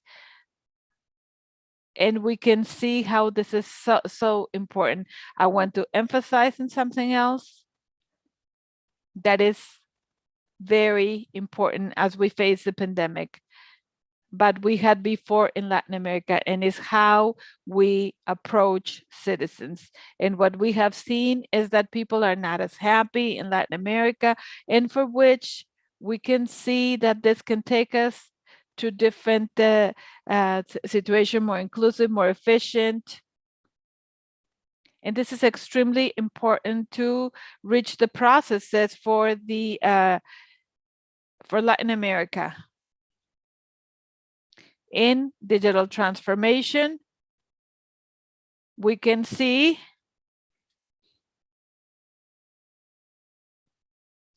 with the public policy decisions to involve the citizenships and all the processes for bidding that are more inclusive, thanks to the technologies. And last, and thanks to the technologies, and as we respond faster, this is going to help us to bring more credibility in the institutions. There have been advances in the region, but we can really use this. And broader, to close, I want to emphasize in the following. Many Latin American countries have looked at this, and they have within their strategies this digital agendas. They have the situation where they have the different objectives in the digital area, and there's a public consultation. So let's say that the entire process for the design of the digital agenda has been taken, and the last column is a good inclusion here. So there's a specific budget in the digital agenda in the governments in Latin America. So this is very good. The digital agenda have been an inclusive process within the different governments, with the different stakeholders. And we need a budget that is well established to take this agenda to the future. And when we talk about this agenda to the future, we can also align with the problems of the strategies. All the Latin American countries have their national development plan, and we have to see how this can be included even more in these plans. We have seen advances in the development plans in many countries in Latin America, but we still need more development, more effort. We can still do a lot in the development strategies, And this is no question that this is taking us to the creation of formal employment. It is basic to be aligned more and more in the development strategies for Latin America and with well-aligned budget with the need that goes beyond the political cycle. There's no question that we're facing a global crisis where the answers have been fast by many countries in Latin America, which is welcome. We have been able to act. We have been able to be efficient. We have worked in an inclusive manner with the different sectors. We are facing global trends like digital transformation. And with this, we can think that as we are facing a global trend like the pandemic, we need more and more better cooperation at the international level. So the cooperation can help us in this digital transformation. We need to develop internal capacities to build a regional digital market with the entire agenda, and also with ILAG, and also to focus initiatives for the creation of capacities to look at the different areas, which is different. It is very important also to work in a most inclusive manner. There's no question that we need a multi-dimensional focus. We also need civil society to be part of the digital agenda. And of course, I want to close by saying that we need to work with more tools. How do we promote technology transfers to multilateral cooperation? How do we promote new multilateral promotion activities? How do we continue with this? These are topics that are very important for the recovery. We cannot walk alone with the global trend, and we cannot go against a pandemic of COVID-19. With this, I close. Thank you for your invitation. We hope to continue working, sharing our vision in Latin America. You have my contact information. And we're glad with this type of invitations, and I hope to be able to see you very soon. Thank you, dear Sebastian. You are, and digital thinker. We're here, and this is a space to debate digital transformation and economic transformation of Latin American countries. Thank you. We continue with our agenda, and this is live. It's a pleasure to introduce a dear friend of digital thinking in Latin America, someone that looks at the information and public policies, proposes, creates alternatives, she imagines and shares her vision. It's a privilege to introduce our friend Sonia Añese, Senior Analyst of Ombian. Dear Sonia, you have the floor. Thank you for your invitation. Thank you, Howie.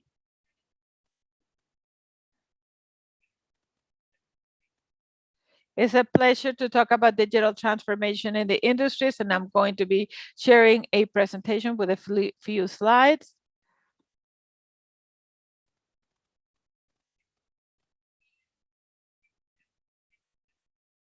We all know that digital transformation has been key. It was something that transformed us. We saw what happened in a very short time. The most interesting thing to analyze is, according to the different studies, is that a good percentage of this organization said that they were not prepared, that they should have invested earlier, and they saw that technology had helped them mitigate the crisis, what we all went through. So we continue with the idea of understanding the importance, and to continue with this rhythm of innovation that is basic for the development of the region. to understand, we're talking about transformational technologies, they're going to be changing the way in which work, and we develop everything, including business. Everything is based with connectivity, with 5G and fiber optics that changes the way that we connect and the possibilities of the different technologies. Without the baseline technology, this wouldn't be possible. And this comes with a triad, which is the massive things, the massive Internet of Things, artificial intelligence, and cloud data. They work together, and they work with everything to connect everything, along with the AI tools, in order to make this a reality. And with this, we have augmented or virtual reality at the highest level. We see it in entertainment and gaming, but it goes beyond the sectors, mainly business and industrial area, manufacturing, design, the development of a plant in the future. We're going to be working with these tools in education. We have these meetings that we're doing through a screen, and we're going to be able to interact as if we were in the same room, even when we're not. Everything with respect to health, remote medical services, military, defense, aviation, everything, to rethink everything from this tool of AI and along with virtual reality. And this goes hand in hand with two important trends. One is natural language processing, the possibility to interact with technology in a natural way. We have virtual assistants. Everything is going to be moving forward. Programming, interaction with technology is going to be more and more natural. And obviously, as the main area, it has to be, everything is going to be based in the cloud, and everything is going to depend on technology, and cybersecurity is at the heart of all of this. I have talked about the importance of 5G. Some people say, no, we're still away, beyond us, but no, I believe that is here. We have devices that are $200 or less, and this is going to continue growing. And the new devices that are going to be replacing, they're going to be 5G, and by 2026, we're going to have 43% of the mobile devices using 5G. Everything with respect to the companies and the industry. This 5G technology, the new technologies that are coming along, affect the entire business sector. And this is the main leverage of the technology change. Prior technologies were more geared to people, and the main transformation is coming from the businesses, from the productivity. The first and the most important one has to do with the manufacturing industry and the possibilities that this brings along. Why are we talking about this? Well, when we are thinking about how the new industries are going to develop, we cannot think without massive connectivity. Virtual networks are one of at the core to think about cybersecurity, performance, and the possibility of using all the tools that the technology bring, with low latency, with sensors, with equipment that is connected to robots and tools that make the information in real time and the use of them in real time. This changes the infrastructure of the networks of these industries where we work, not only with the cloud and everything, but the importance of using the devices with security, with latency, with savings in connectivity, and also to be sure that everything is going to be working. Everything is going to continue working, and we need to keep implementing AI tools. Well, in the practice, we can see it in the auto manufacturing industry. We see important changes in what's coming of autopilot cars. This industries, this factories change from an online development process to develop at the level at the level of the product, with the possibility of developing in real time as demand grows. These devices, these robots, allow a safer way to work in dynamic logistics more practical, more real, and at the same time guaranteeing quality in services, even in developing automobiles that can be customized to what the clients want. It's not going to be mass production, it's going to be more customized. Another important area has to do ports. We can see here an important opportunity. We can see how the value chains have changed at the international level with this, with the pandemic, where also the ports have to readapt to manage other type of products, because so far maybe they were oriented to certain products, and this has really changed, and we need to change along, because this is a very important moment for this remote management, semi-automated logistics, technology, providing the possibility of making it more efficient and improve what everybody is doing. Another core industry has to do with oil and gas. An important change in energy, which is basic for these industries to be a lot more efficient, a lot more productive. And we're thinking about working with the systems to measure, advanced systems with sensors that provide us a way of operation a lot more efficient based in data, big data, and with all the tools. Having said this, we have a roadmap to the future where you can see the first implementations of 5G in sports stadiums and all the places for entertainment, but also in the industry, sensors, maybe in a basic way, but this is becoming more possibility of using the data in a practical manner at the time and making adjustments that happen in order to have more productivity and better development. At the same time, to bring together everything that has to do with self-driven vehicles, with the management of them at the ports, at the different places, with high security levels. And one of the key messages that I want to leave you with, we're talking about digital transformation. And when we ask, all the companies have a project of digital transformation, but the reality is only 10% of the companies really have a strategy for digital transformation, because we can see that most of the initiatives for the companies are geared to the inside, not to the customers. Processes to improve their systems, to process, to go to the cloud, to be more productive, but they're not thinking about what is the client looking for. And that's the main focus where we need to change the mindset, where we're going, where we propose the efforts of the digital transformation. For this, we have everything that has to do with the technology enable capabilities, taking them along with the requirements of the new customers that are asking for more and more specific products, and they are used to digital now. We have developed at Omdia, we have developed a matrix. It's a mapping of the different projects of digital transformation for the industry, for a company, understanding whether if it's an internal or external focus, and if it's transformative or not. We need to work in improving the inside with the idea of taking a digital service to have digital presence and to have a company that thinks digitally. And for this, I want to talk about or analyzing and the word digital transformation, transformational changes, basic changes with technology, which is a basic enabler.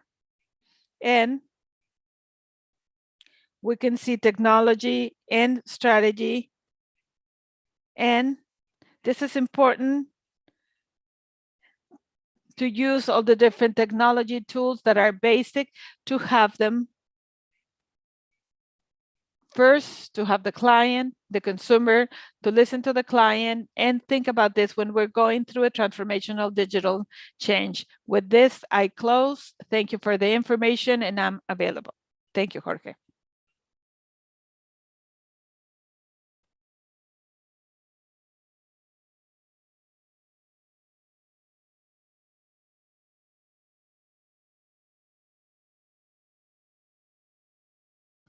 Great presentation of the Sebastián Nieto. We're live in Digital Innovation Day right now. This is the capital for the economic reactivation post-pandemic. And during the pandemic, we come back with Julio Pertús. Thank you, Sonia. We send you the best, and we stay here.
Perdón, continuamos con el Digital Innovation Day. Parece, como saben, vamos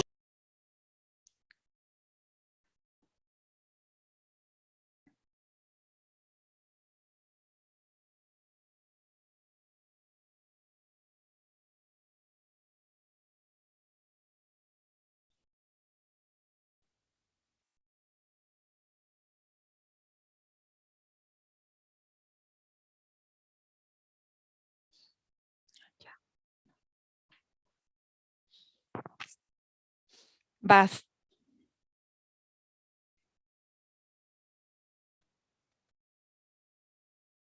He led this event alongside Ministry Martina Hoff, and we knew the commitment of Chile for digital transformation. Without question, Chile is the country that is truly the leader. So it is quite a pleasure to introduce you to Paula Pertuse, Undersecretary of Economy in Chile. So Julio, the floor is yours. Thank you for this invitation to participate in the Digital Innovation Day. I'm going to be very brief, not only in terms of economic terms, but also in what we're doing in Chile, especially the process of digitizing the MSIs and the impact that the pandemic has brought about for the digital transformation of the economy. As Jorge has said, the good news is was giving us to the Attorney General's office in Chile was the tendering of a new processing technology that we believe will be better for Latin America and will economize an implementation of these technologies. This makes it so that we can be better and providing better services for our citizens at large, especially at an international level. We actually have invested over $1 billion US in improving connectivity that we have achieved not only within the territory in Chile, but also in the interoceanic areas of Chile, which also connect with the United States. And we're listening to other studies in order to have better connection to other countries, especially with Asia.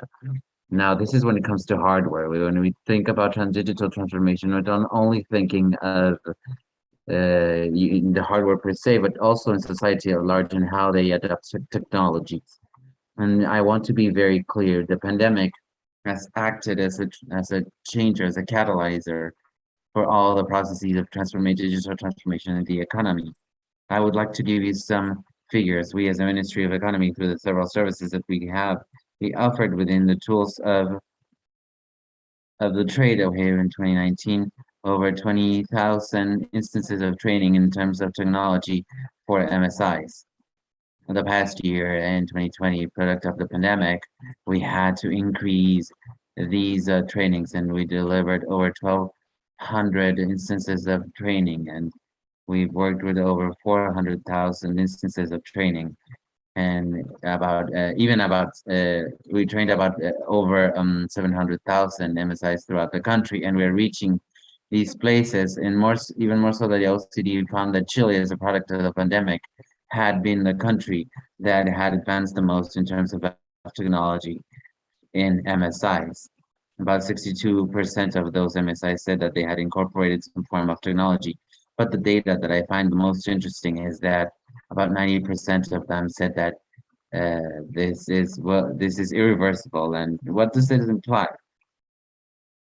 This implies that the citizens find it interesting in a correlation between how severe were the measures of confinement and lockdown and sanitary restrictions, and how did technology for MSIs increased. And this forced a way in which many MSIs tried to adopt technology. The Gen Pop in general and the help that was given by the state to the families and the state bank data through debit cards. Especially in the increase of digital money in the economy, all the families would receive some digital form of currency in their debit accounts, and that account would have a card, and that card will allow them to make purchases. And as a product of the sanitary measures, the Gen Pop had to become used to authenticate themselves with the state through a mechanism that was unique, clear, in which they would actually have these permits of displacement, which allowed people to go to the supermarket. They had to ask for a form of permit. So these three factors, first off, is the use of using a digital currency. In second place, we had a Gen Pop that was using or interacting better with the technology. And in third place, the MSIs themselves started to demand the use of digitization instrument. As we see in Chile, hunger was a driver for progress. And over the past few months, we decided to adopt these measures. And in the past three reports of economic growth indicated that we grew about 18 to 20%. And tomorrow we will have the new figures. And when you see what this growth explains, and you compare that with the previous years, the economic growth that we have observed is not explained if it weren't for the use of technology, especially because the base of operations have to actually happen. But when we detail the sectors, so we saw that didn't grow and others that were not affected. And this is exactly why we see these leaps of growth, not only in technology, but also in economic growth at large, especially in the commerce sector, in the trade sector, due to the digital aspects of it all and the existence of digital currency. We managed to migrate and incorporate technologies, new technologies, as said by the other companies. The changes are now irreversible. Now, thinking of a post-pandemic world, we do believe that digital economy in general presents an opportunity of growth, because the grace that they have is that they don't know borders. We must recognize the impact of everything that was negative at the level of people who unfortunately lost their lives, and the loss of employment and the economic impact. And what I would have to highlight is that it has brought about a more digitized economy, and with the hunger to conquer new global markets. And on this sense, we have worked alongside the Council's office in the creation of legal agreements, and alongside other countries to promote the export of digital services. A digital economic partnership agreement alongside the government of New Zealand and Singapore, who have become pioneers in this matter. They actually signed a special agreement to provide services to these countries and to stimulate digital economy. I would like to end by saying that I'm optimistic in terms of what will become a digital and the impact that will happen for MSIs, especially because we need to understand what is the nature of the things that are changing. And when we talk about digital transformation, this is what happens through digitization. The important thing about digital transformation is all about change. This is what these technologies will allow us to do in a different way. And the digital technologies, that what they allow to us is to corroborate in an unprecedented scale, like we had never done before, how they actually impact the society. And great revolutions happens when we as a society can actually communicate in a different way. We wouldn't understand the Renaissance without the invention of the press. We wouldn't understand the French Revolution without the invention of the newspaper and radio for the Bolshevik revolution, television for the revolution of the flowers, and social networks for the Arab Spring. And now the pandemic has brought about new ways of cooperation. I believe that when you talk about this with small entrepreneurs, they know the solidarity of it all. The MSIs in Chile have about 1.3 workers themselves. That is family that depend on this because they have one or two people that work with them as well. So they believe very alone in the fact that they need to do many things at once. And this becomes safeguarded when the micro entrepreneur know that they can connect to other people that can provide them with different types of services, even networks of support to progress and become better in their businesses. I do believe that this will be revolutionary and has been good adoption of technology for the pandemic, and that will not only streamline the services, but it will become a utilitarian nature, because the economy, the digital economy, is an economy that allows us to do more with the things that we already have in place. And I believe that this is exactly where we're going to produce an important jump in the creation of an economic value, an environmental impact that we're used to before, but that wouldn't happen with that. A bit economy, the digital economy allows us to adhere different types of businesses and services and conquer different borders. And Chile can be up to par in the creation with other technologies, with other countries.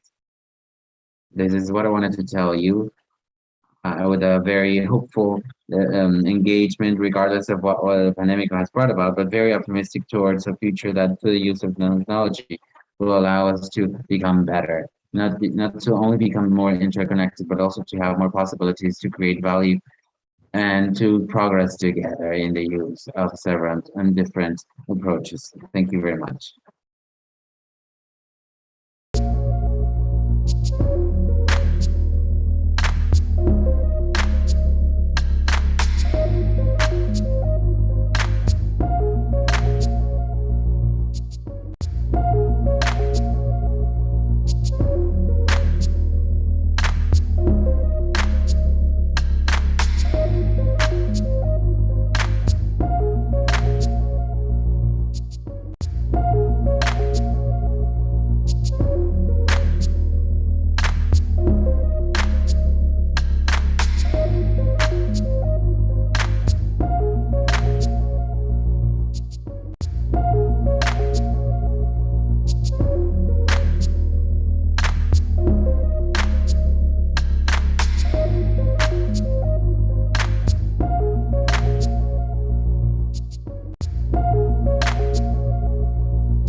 We continue live in Digital Innovation Day, the space to talk about the economic recovery in Latin America with the technology and telecommunication services. We have to talk. Connect is important, but digital transformation is all. Thanks to the Undersecretary of the Economy from Chile for his presentation. You know that Chile is right now undergoing a huge transformation process in the economy and with different decisions, very strong around 5G. We now have, and it's a privilege, Ken Chilton, VP and Chief Technology Officer of Storage and Data Management and Huawei. You have the screen, Ken. Thank you.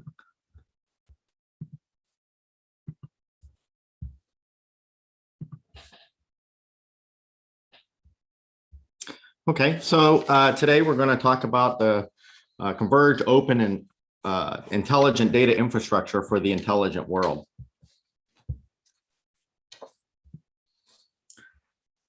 So the world is entering its fourth industrial revolution. The digital economy is the new engine driving the global economy. And data is the new resource, and intelligence is the new production force that's going to be driving us for the next 10 years in our journey in data management. AI and 5G are two technologies that have enabled this growth in data intelligence. These technologies have also created other technologies and advancements in technologies that are causing our data capacities to grow explosively. For example, we used to have 1080p video, then we moved to 4K, and now we're into 8K and virtual reality and augmented reality video. These are enabled by the increased bandwidths available in the technology. We have self-driving cars. A lot of this data has to be collected and trained in the cloud to provide information for self-driving cars. This was not possible before recently because of the advancements in AI technology and the bandwidths and the data capacities and the processing power that we have to perform these operations. And so we see other advancements in enterprise data and digitally connected factories that also are resulting in huge growth of data and demands on our systems for performance. As we look at our enterprises, we realize that the data is key as a foundation for what we're going to be accomplishing. And that exists in three stages as we look at our current needs and our future growth in our data centers. These three areas and three stages include the edge, our production and transaction environments, and our analysis capabilities. Each one of these is based on data, and each one of them requires data management and storage, as well as data processing. But the workloads in each one of these scenarios differs, and the types of storage and the types of processing that is to be deployed in each one of these stages, of course, differs. But each one needs to be satisfied, and each one needs to be able to produce value for us in our businesses. So the problem is, as we look at where we are today, we have three challenges. First of all, we have insufficient storage resources. Our data centers are really only storing about 2% of the data that we currently process.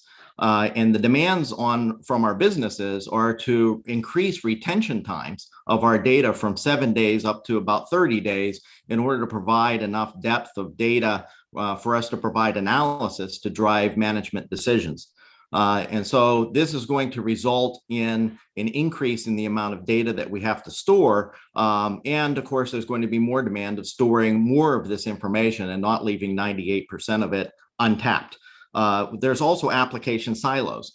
We've talked for years about eliminating application silos and to be able to get better utilization out of our networks and storage and processing capabilities. This is only now starting to be able to happen as applications are cloudified and being able to consolidate on a computing cloud. This is enabling us to finally eliminate these application silos and bring our storage together in a converged way. But today, applications in many environments are still highly siloed. Another challenge that we have is that only 10% of our data that's generating that we store in our data center is being mined for the information and value that it contains.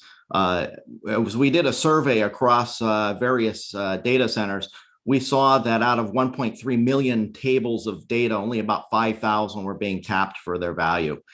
This is something that is going to change in the near future as more and more capability comes to the data center to allow us to get at that other 90% of the value that's laying untapped in our data centers and can provide huge values for our businesses. So in order to accomplish this, first of all, we need to move from our siloed environment to a converged environment where all of our resources can be put to the tasks at hand. We need to move from a complex environment to one that's intelligent, one that can manage itself. That makes it much more simplified for us to be able to work on the tasks that we need to accomplish. And we need to move from a closed environment, which is highly dominated by proprietary technologies, to a very open environment where we have our choice of choosing best in class and to be able to work with an ecosystem that allows us the greatest amount of flexibility. So as we look at our data infrastructure, there are 4 layers to the data infrastructure. We need a computing layer that is diversified. We need to be able to choose the appropriate CPU resources for the task at hand. And this might vary depending on that edge or data center or cloud computing tasks at hand. The data storage layer also is a very important and central part of our data infrastructure, as well as the data processing layer. And we also need to look at data virtualization as part of our data infrastructure as well. And all of these together must be optimized to deliver the best cost and value per bit throughout the whole data lifecycle in our data centers. And so in order to accomplish this, we need full convergence for that optimal efficiency. There needs to be convergence between different storage types. And so Huawei has taken a very close look at this and determined that we need to satisfy 4 types of data within one storage system that provides us with one copy of data and provides us with the ability to create one catalog of all that data for our analytics purposes in order for us to get the maximum value out of the data that we have and to eliminate waste in our data center by creating needless copies of information. A second convergence that we need is a storage database convergence. The database can work much more quickly if it's uses in-storage computing. This also simplifies the management of the databases. And databases are part of a data management strategy, and it's best managed by the same data management systems that manage your storage. There also can be a storage big data convergence, which also helps it to improve performance and allows more applications to access information, creating a very flexible environment for you to perform your analytics. And of course, databases and big data also need to be converged. A lot of your structured data exists in databases, and that's where your most valuable data tends to be. And so to be able to get at that information without creating copies and doing transfers and ETLs would be a huge savings. And so database and big data convergence is also something for us to look forward to.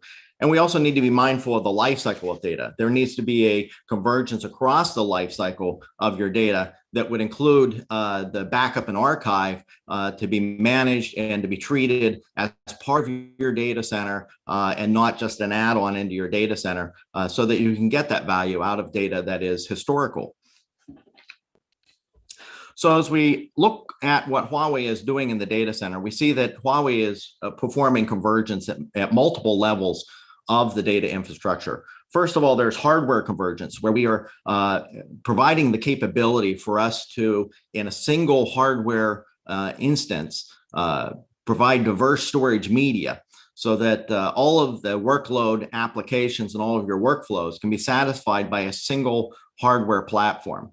We're also providing data convergence that allows us to tier data between backup and archive and provide you that lifecycle sensitive capability. We also have a high density snapshot and duplication capability that allows you to take care of making sure that you don't waste storage by creating needless copies of the same information. We also are paying close attention to protocol convergence. We provide a capability of we call 4-in-1, which provides object, file, block, and HDFS all in a single system that allows them to share the same media across all of these different protocols, and even to share data sets so that there's not copies needed between object and file and HDFS.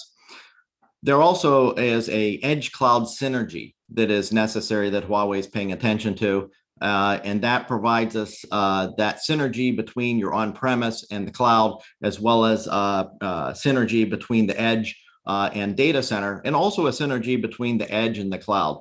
And so this relationship between these three different stages of data throughout your workflows it needs to be able to be managed in a single portal, to be able to be treated as a single entity, rather than as three separate things that you have to manage, increasing the complexity. And so as we look at the different scenarios in your data center, there are basically three different types of processing that we do. And so we'll call these three different scenarios. And the first one that we want to talk about is what happens in your core data center, mostly, which is the production and transaction infrastructure. We call this ocean data. And ocean data has three major components. There's the storage layer, you have the processing layer, and then you also have the data management layer. By simplifying the protocol stack and providing in-storage computing technologies, ocean data provides extreme performance for all the workloads inside your data center. Huawei provides Ocean Store all-flash storage to provide that data storage layer with the ultimate in performance and reliability, and DMS to provide the data management layer with a very simplified and AI-driven capability to be able to manage the resources in ocean data to make sure that you are getting the highest efficiency. And so this provides a very highly available, very optimal performance environment that's based on an open ecosystem. And so it's very compatible with the operations that you need to run and gives you a lot of flexibility. And the simplified O&M gives you the ability to do this at very low cost with very little OpEx required in terms of the manpower needed to manage these systems, enabling your resources to do more and to handle more of the growth that is required as we head into 2025. Fusion data is the second scenario. This is what we call the intelligent data lake capability. This supports your analytics environment and consists of four layers. There's the data storage layer. There's also a storage processing layer, a unified interface layer, and a data management layer. These four different layers are all contained within the architecture of Fusion data. By using in-storage computing and protocol interconnection technologies like the 4-in-1, Fusion data will eliminate the data silos. We don't need to extract data from your production environment, move it over into another environment where you provide the analysis. Analysis can be performed directly on the data sets as they exist in production using snap technology that's very efficient if you need a frozen copy of the data or a golden copy of the data, or it can be handled with live data if your applications can support that. And so this greatly maximizes your storage resource utilization, provides you with on-demand capability, it accelerates your analysis, brings you up to real time so that you know what's happening today, not what happened last week or last month or last year. It improves your development efficiency because DevOps can immediately get access to all the resources that they need. It also gives you much easier management. You're not managing multiple environments to support your analytics, but it's all in one, and it provides you with a very easy way to monitor and to see what's going on in your data center. Fusion Cube is the third scenario, and this is oriented toward the edge cloud synergy and the edge environment. This is a fully integrated environment where everything, including computing, storage, network, and security, is contained within a single system. This greatly simplifies your deployment of these systems and provides you with a very cost-effective way of dealing with remote data center needs. And so this allows you to deploy quickly, provide you with that edge cloud collaborative environment that you need to satisfy the edge scenarios. And it's available in multiple sizes to support a variety of edge scenarios. Huawei's data protection solutions would include, of course, the archive and backup that we talked about earlier in a very simplified fashion. You can provide backup to the cloud. You can provide backup to a backup appliance. And we also have backup software that's available to run on existing hardware. Blu-ray storage is a very cost-effective archive means. It provides you with nearline accessibility to your data. You can also archive to public clouds in this same edge solution. But of course, you also need to provide for disaster recovery. We have a very wide range of continuous data protection and SNAP technologies, as well as a lot of remote replication technologies, including the active-passive, active-active 3 data center, and just about any replication strategy that you can come up with. We have solutions for in our remote replication repertoire. And so all of these capabilities are necessary because all of this information has value, and losing this information or not having access to the information at the time that you need it is very damaging to your business. And so Huawei takes great interest in making sure that we have all of the data protection solutions to protect all of your data throughout their entire life cycle. Of course, all this is not very useful if you can't manage it. Huawei has our data management solution that allows you to get the most effective use out of all of your storage resources with the minimal amount of human involvement. And our DMS strategy includes 3 layers, beginning with device AI, which provides real-time support of Huawei storage systems. We have our data center, which also uses AI technology in an environment called DME that provides a data management engine by which AI is deployed to manage your resources within the data center, to manage your storage, to manage your switches, to manage even third-party storage systems, all with a single pane of glass across your data center, and provide orchestration and scripting capability for you to integrate with applications in your data center. We also have a cloud layer that provides you with the ability to manage your systems remotely. It provides advanced AI technologies and model training, as well as our expert advice from Huawei experts to help you to manage your resources very efficiently, effectively, and to be able to reduce costs and improve performance of your data center.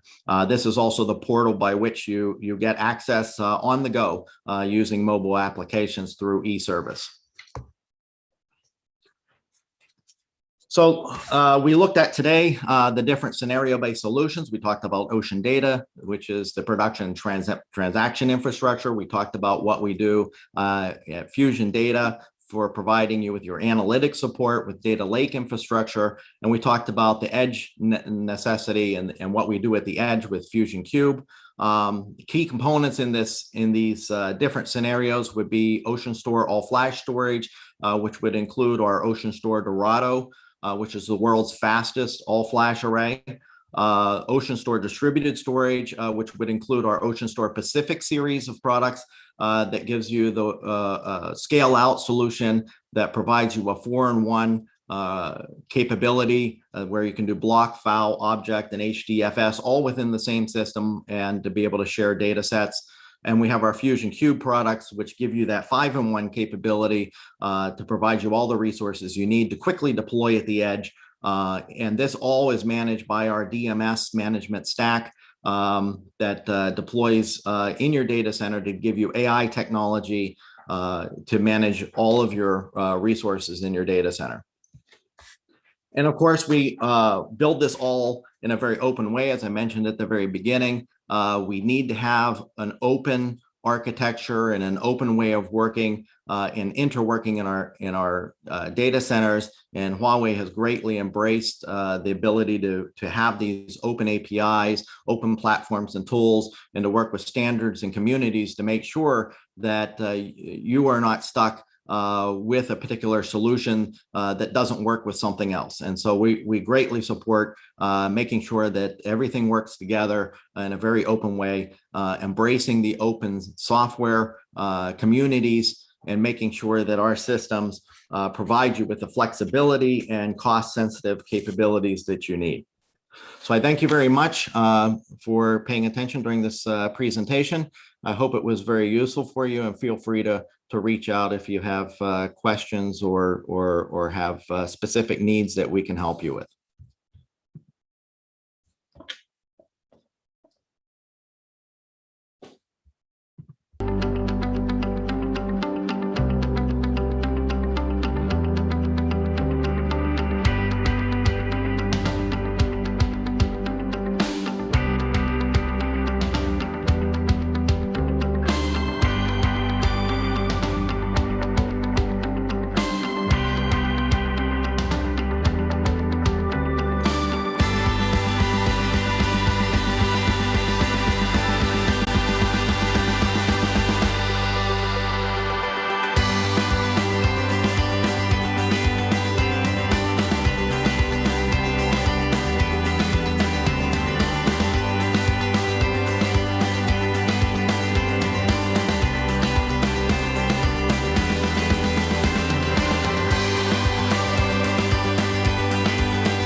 Y continuamos. Fernando Negrete, and we will continue with the Digital Innovation Day. This is a space for debate in which we talk about telecommunication services, the internet, and broadband. We talk about digital transformation. We're having quite the amazing day. We have panelists. We started with Mario Cimoli and Enrique Vargas from the CEFIC, who this is an event that was sponsored by the Ibero-American Secretariat, who organizes the President Summit every year. This is actually their 30th anniversary with the ICLAC, specifically with the ILA unit, which strives for digital innovation in Latin America, and of course with the support of Huawei. So my deepest gratitude to these three entities. Now, in just a minute, we are going to have our stellar event, because we have stars amongst ourselves, very stakeholders who are very relevant in Latin America, if you will, who throughout the years have reflected upon the infrastructure of the digital world and connection, but also about digital transformation. With us, we have our friend and director of the Executive Secretariat of the Inter-American Association of Telecommunication Companies, Maria Elena.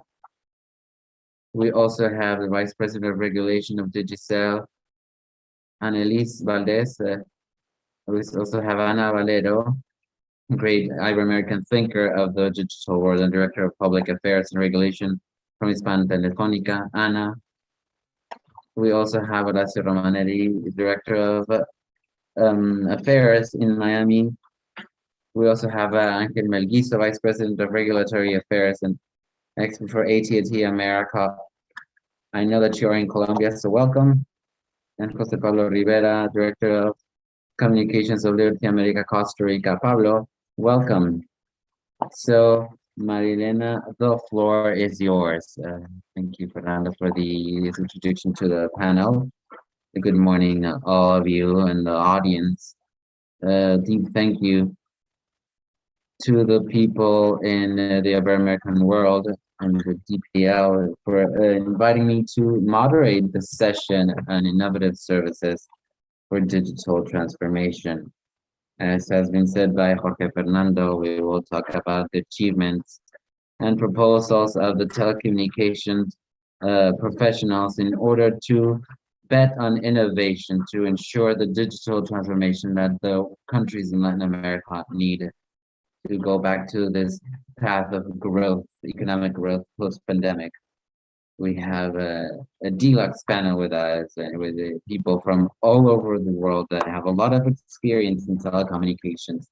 Welcome, Ana, Horacio, Ángel, José Pablo, and Elise. Thank you for being part of this. So we will start with Ángel, who, as Jorge Fernando pointed out, from Violatam, and I congratulate you for your recent promotion and opening up the panel, how the things of the digital transformation happen throughout the region. Welcome and thank you on behalf of and I'm so happy to see that we are in a panel that has a lot of presence from all genders, and I'm happy to see that we need to celebrate this form of gender equality, and the next organizers should also take note of this, the fact that there are women and men who are just as prepared as each other for this. So as said Kamala Harris, she tweeted a few months that broadband will be the new form of electricity. It is how important the digital transformation is and how the reactivation of our economies in Latin America should happen in a digital level or not. But we have many tasks to do, to complete, especially when we want to complete better the users. And when it comes to the skills and competencies and transformation for the digital world and regulation, we need to act upon these affairs and axioms. And I give you 5 pillars that I believe are the most of concern. I hope that you can actually listen to me. These are very uncomfortable truths, if you will. 5 of them. First off, investment in telecommunications per inhabitant in Latin America is decreasing. In 2020, it was less than 2019. In this year, when we thought that digital transformation had accelerated due to COVID, is unfortunately not being translated into the statistics, and we don't see it happening in quite the time. And this is a consequences that we see because unfortunately Latin America is investing 7 times less than the United States and 9 times less than Europe and 9 times less than China. And the second thing is that the investment for digital world is usually not the best. So that means that all countries have a digital agenda per se, but in Latin America, according to the analysis of the OCDE, only 1 out of 3 agendas have an actual budget for it, and we know how important that is. And we talk about that just 5 million US, we would bridge the gap of connectivity in Latin America. And we have estimated more than that, the need of investment to connect the people and the future without taking into account the investment in the human capital that we would usually have. In many an occasion, that digital transformation is connected to connectivity per se. So in Latin America, 90% of companies will use the internet, but only half of them use internet to actually buy raw materials or supplies. If we go further than that, how many companies use data as an opportunity of business to grow and to increase their productivity and processes, the percentages would be abysmal too. Dismal too. And the fourth truth is that there are a few legal loopholes, regulation loopholes. The digital world is changing how we study, how we do banking, how we do all sorts of things, but unfortunately regulation and institutions are not tackling it as they should, especially when it comes to safety and privacy of data, the protection of intellectual property, and other things that deal with piracy, for instance. They're not dealing with that. And the uncomfortable truth, number 5, is that many Latin American countries, we see initiatives of policies in the economic and connectivity worlds that are based in good intentions, but they ignore incentives. And what we know is that when we have good rules and good incentives and good and strong institutions in Latin America by ourselves, especially the telecommunications companies invest more. I'm sorry for tooting my own horn, but you cannot, think as if you were an island. We are a continent. We saw that those Latin American countries that actually have good regulation and strong institutions will have up to 64% of investment in telecommunications than others. So it's not just words, it's actual facts. I am concerned, but I am optimistic. I believe that we can and we should take the leap of faith. And in my second intervention, I will focus specifically on the priorities. Thank you, Angela. I believe that you truly paint a picture as to where we're going to be discussing with the fellow panelists. Clearly, as how Angela was saying, telecommunication networks are the basis of transformation and innovation. The business of telecommunication is that of being regulated, of course, and this is why I would like to hear from you, Horacio. How does regulation influence in Latin America, especially for commercial innovation for the companies that are part of the telecommunications world?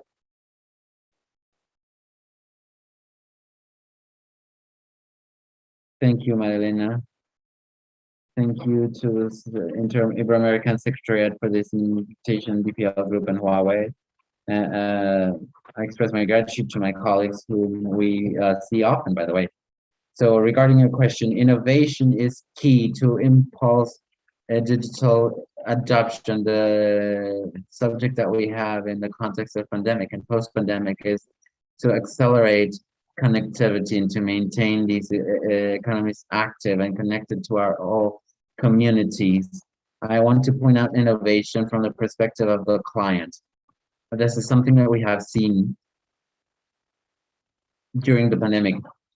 Over 50% of our user base, at least once a month, will be using a self-service applications for transactions. These are digital adoptions that happened actually only during the pandemic. Digital charges actually increased about 50% in month per month, especially in higher denominations. And we have achieved the penetrations of up to 2 digits in several countries. And these things that happen on a monthly basis have reached up to 30% in certain countries, and they have become better in the digital world. And the index of client services, client care, has increased as well due to technologies that have been associated and that we could attend to the needs of. So the users have innovated, and that has forced us to innovate in turn. This is why we need to have a regulatory framework that is favorable to innovation, that can provide us these benefits and synergies that have been presented by the client. And also from the government itself, we have seen things in Latin America. We have seen cases of commercial innovation and things that we have seen. For instance, in many countries, a few tax regulations have been defrayed or completely removed. Some regulatory needs as well, especially with Colombia, with the TIC fund. And in the case of Colombia, the automatic approval of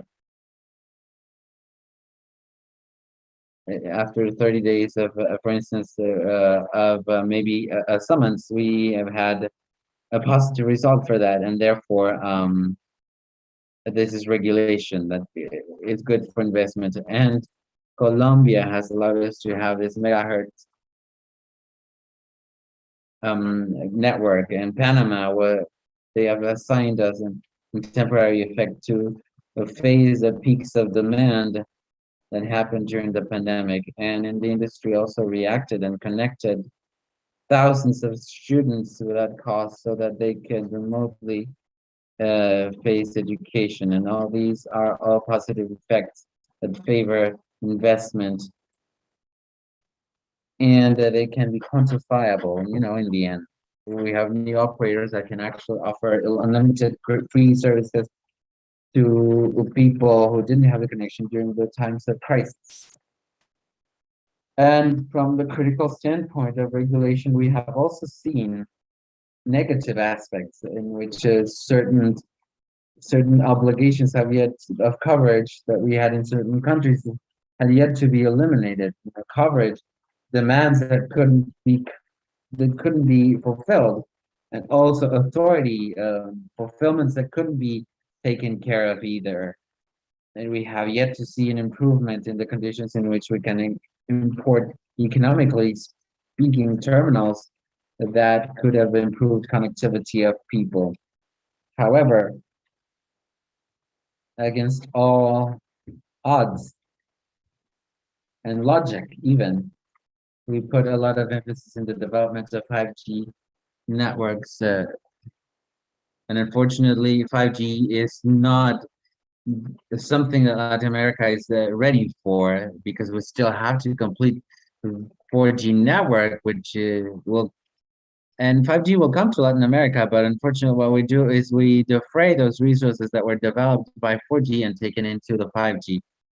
Everybody wants now digitization, everybody wants coverage, but the government, who should be the body that promotes this, does not capitalize their own processes within this form of digitization. And so in this ecosystem that we had to come into, we always said, well, the state wanted to promote a connectivity, but we haven't done so from its own example. And these are the trends that are worrisome and troublesome to us, but they also impact us, especially the trend that we see of taxing the industry in a very important manner, especially in these times of deficit, in which we've seen the creation of new tax figures, and they're being debated still.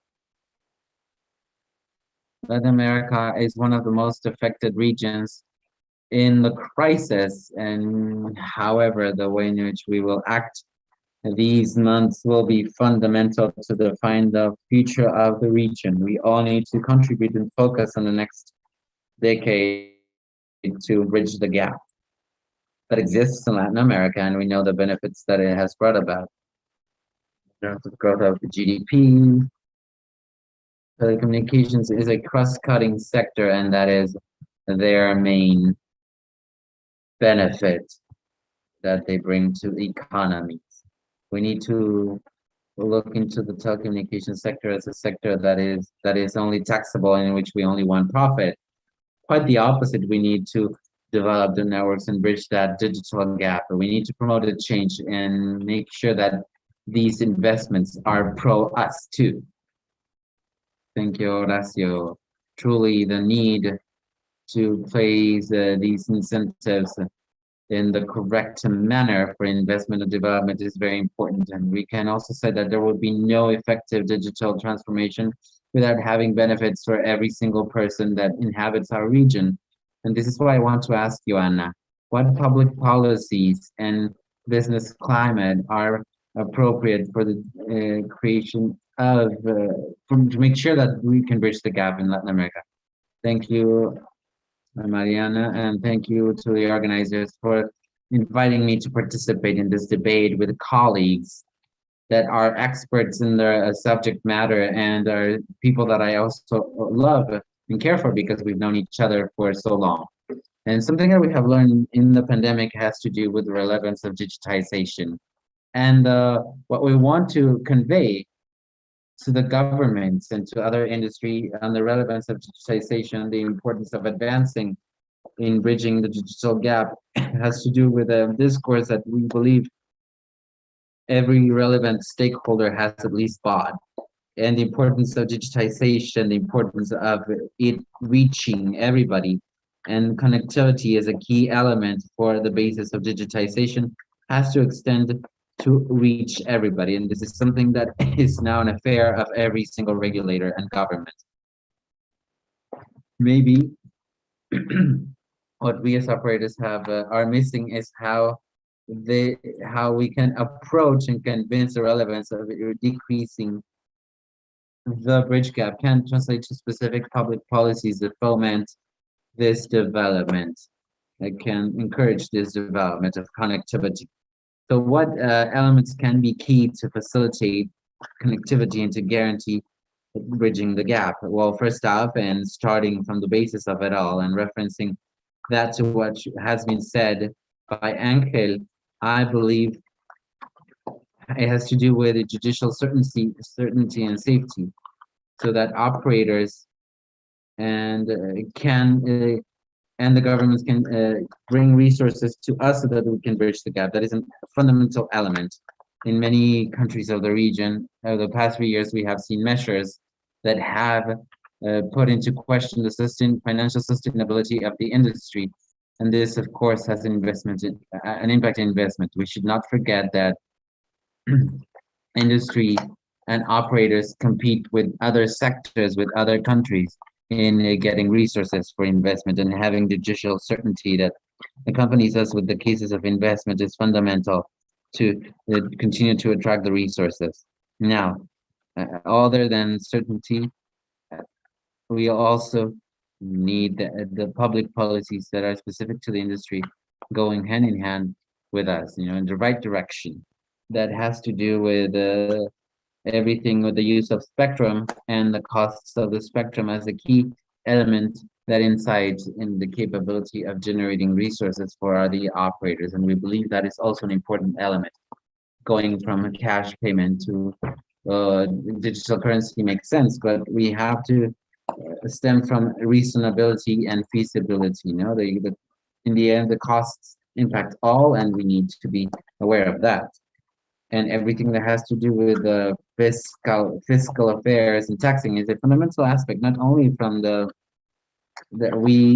our perspective in the taxing that we suffer, but also the taxing that our clients go through, and that has to do with a key element, which is payability, affordability, which is something that, because unfortunately these taxing has been strong on us to provide services that would be cheaper to the client, but haven't been, because they brought about new costs. In the end, we want them to be better in their capabilities to do and improve their businesses. And at last but not least, we also have an important challenge that has to do with facilitating the deployment of infrastructure.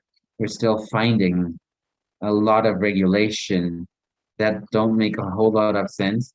Some of them are obsolete, and they establish a lot of prerequisites to getting licenses and permits to install infrastructure, and also are very time heavy, and time is of the essence too. If we want to advance in bridging the gap, we need agile public policies and make decisions that truly accompany the needs that we have for communication. And at last, I wanted to point out something that I believe is key as well, and that is the need of joint ventures, not only from the regulator per se and the government, but also other areas within the government, in every single part of public administration that could be important to improve digital aspects. And what comes to mind is public policies that have to do with education, those that have to do with health, those that have to do with helping in the continuity of some public services, and even the adoption of digitization within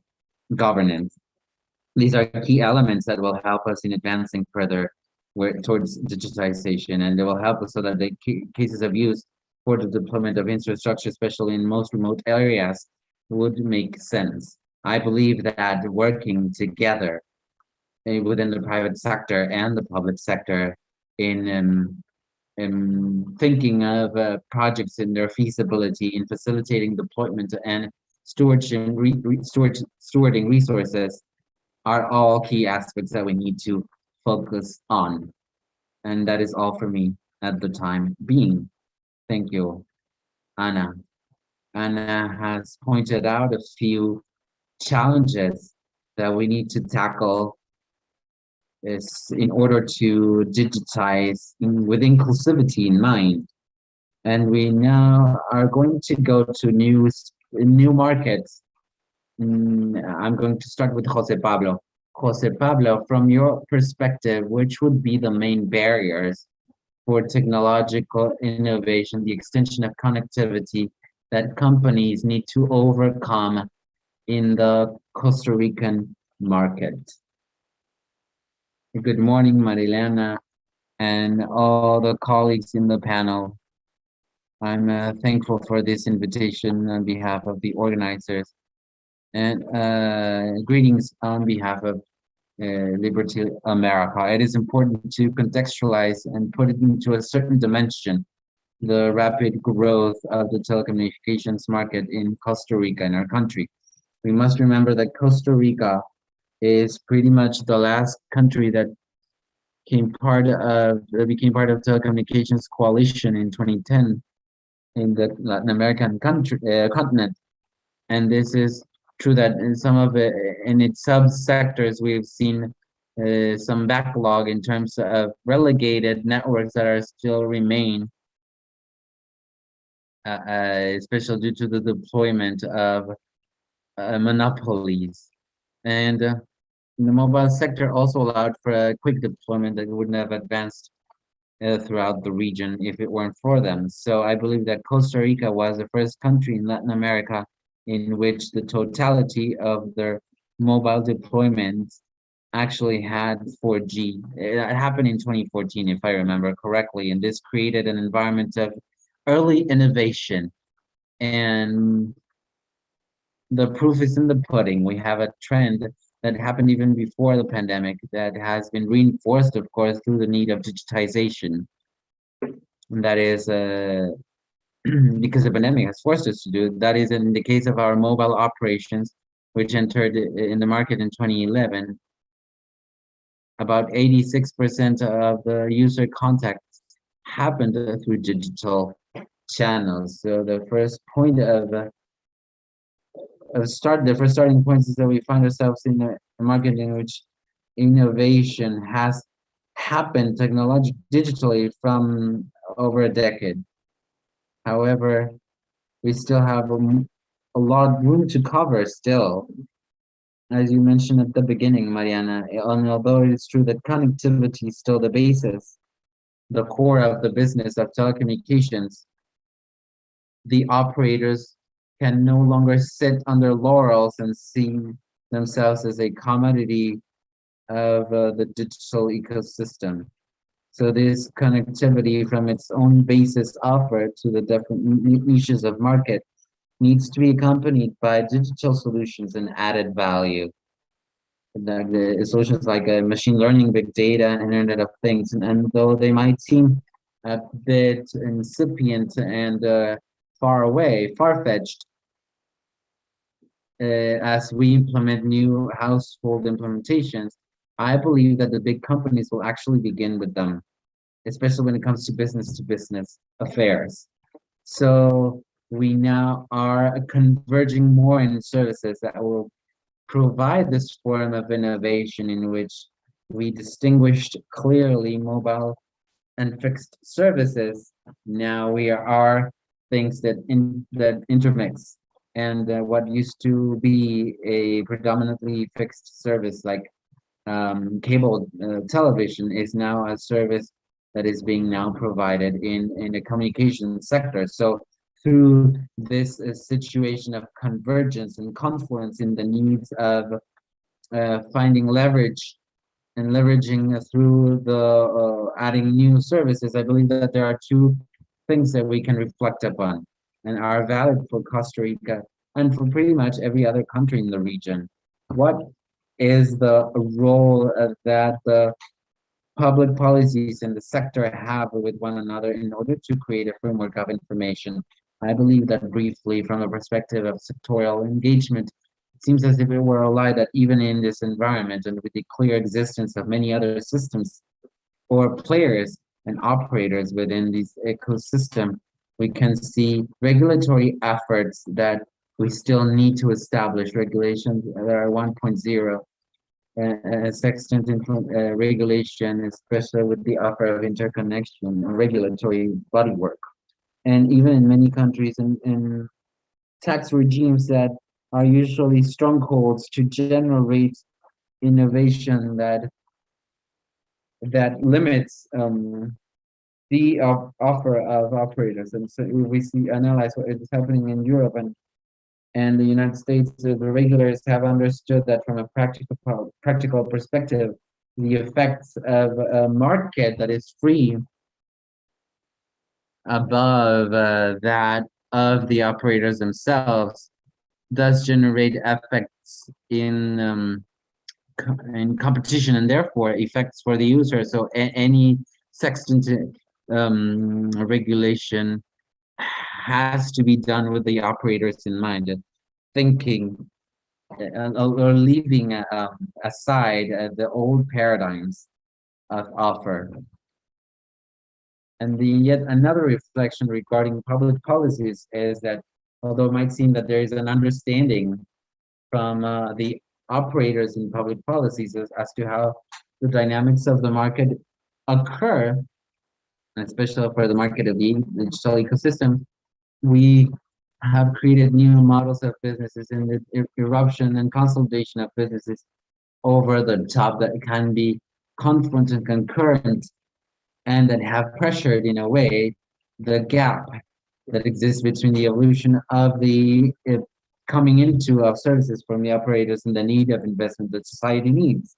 Therefore, a country that doesn't understand that reality will not be able to adapt its public policies in any form or field, whether it is fiscal or otherwise, to include other forms of players within the ecosystem. And therefore, this country will not be able to create an environment that is apt for these changes and therefore for improvement and growth of technology. I believe that in the case of Costa Rica, we are in a market in which the authorities have had the vision to see an agenda of growth in favor of better innovation in the market, in which we will see a series of adjustments in regards to these regulations that have maybe unfaced from our needs, but will serve as a framework to entice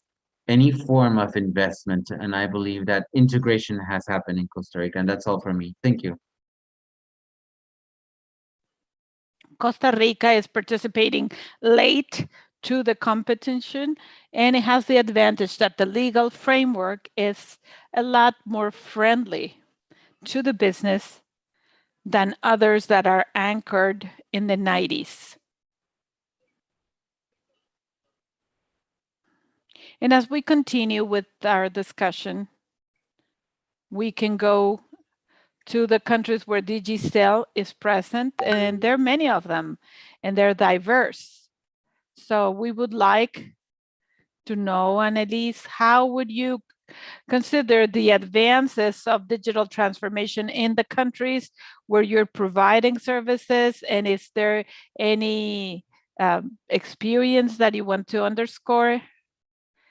Thank you. It's a pleasure to be here with you. Thanks to the meeting organizers and all my colleagues here. It's a pleasure to see you. And hopefully I'm going to be able to see you very soon. We miss you. We really miss you.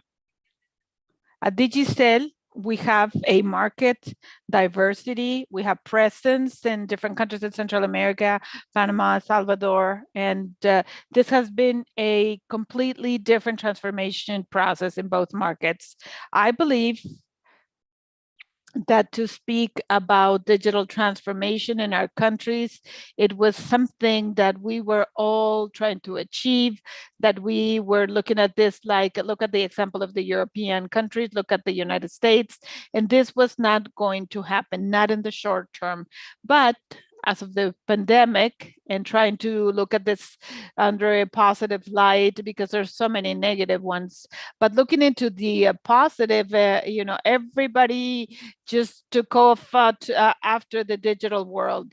This was the main agent that was accelerating the implementation, the digital procedures with respect to try to debureaucratize the procedures. Panama was the first one to come up with the digital agenda, trying to look for active solutions. And let's remember, we cannot stay behind. There's so many processes that we said we need to make investments, high investments from our main offices trying to modernize the process. There's no other way about it. We have to look for this. We have to implement the process for transformation throughout our companies. This is something not only for the government that had to implement digital agendas, but also we had to go through learning and to realize that the internal processes that could be taken digital, we didn't have to because it was not, in sense of urgency.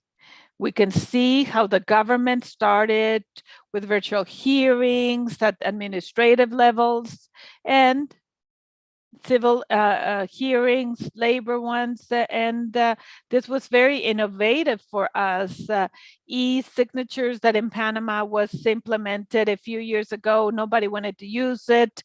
The entity that issues the e-signature, it's a long lines.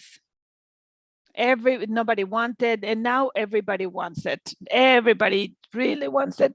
And with respect to this, the only way to try to do this and try to learn from the public sector and private sector through virtual education, then how effective this system was to the new innovative ways.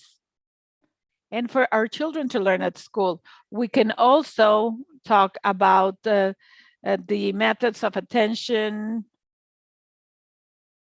customer service. It was just something that we unheard of, that the government could take care of you. All of that was implemented, not only in Panama, Salvador. We can see the different limitations for which we saw that the technology really helped to move on, to continue, to walk, and for our countries to be there. So another important topic was that the government acknowledged finally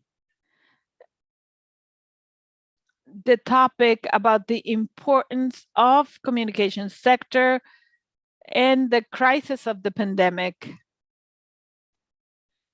Not only are we companies that pay taxes, we're here to operate at a concession. We were a basic pillar for the service, for the connectivity throughout the pandemic, and we still are. And that has been an extremely important learning opportunity for the government. We have been able to get closer to them, and we have been working hard in Panama, the Caribbean, Salvador, with the governments to guarantee agreements, to guarantee connectivity with a serious commitment within our process. We still need to look at digital transformation. There's so many ideas, a digital agenda.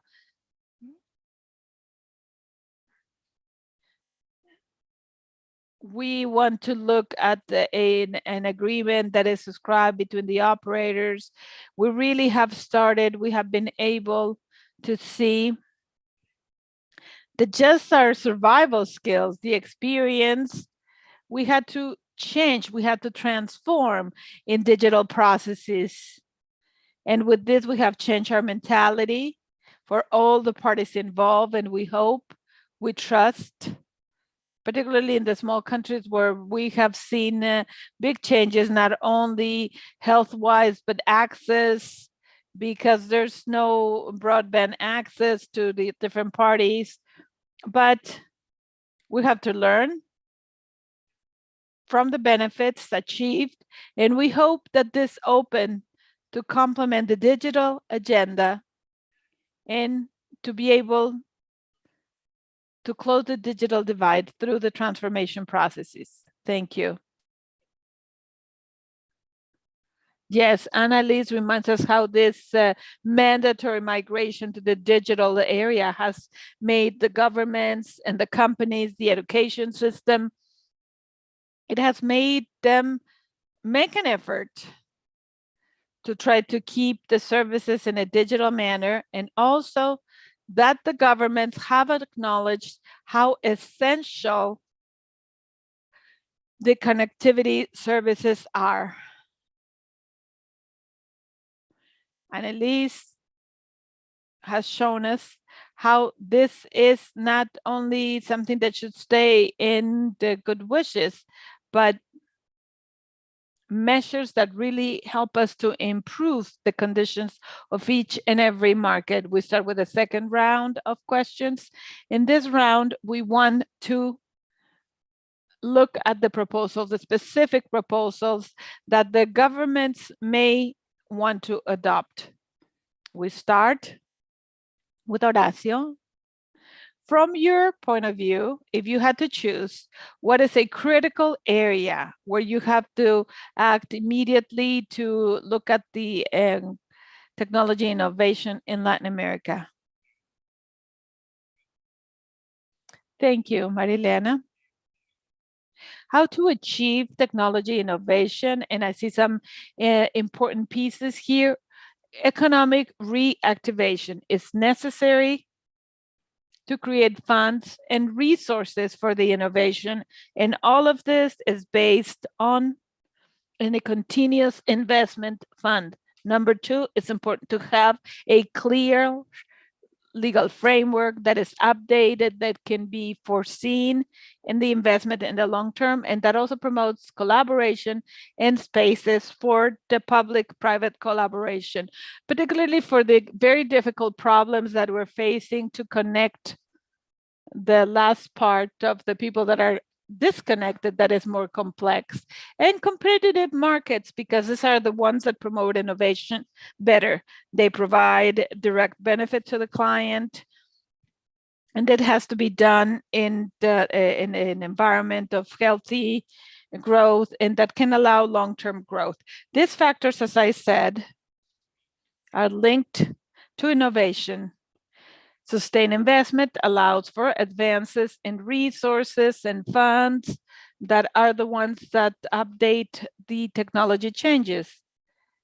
In the regulatory framework, pro-investment, this allows for the technologies to be there, to be used for what they were designed to do. And particularly, I want to give you a quick example. In some countries, it's not allowed by the regulator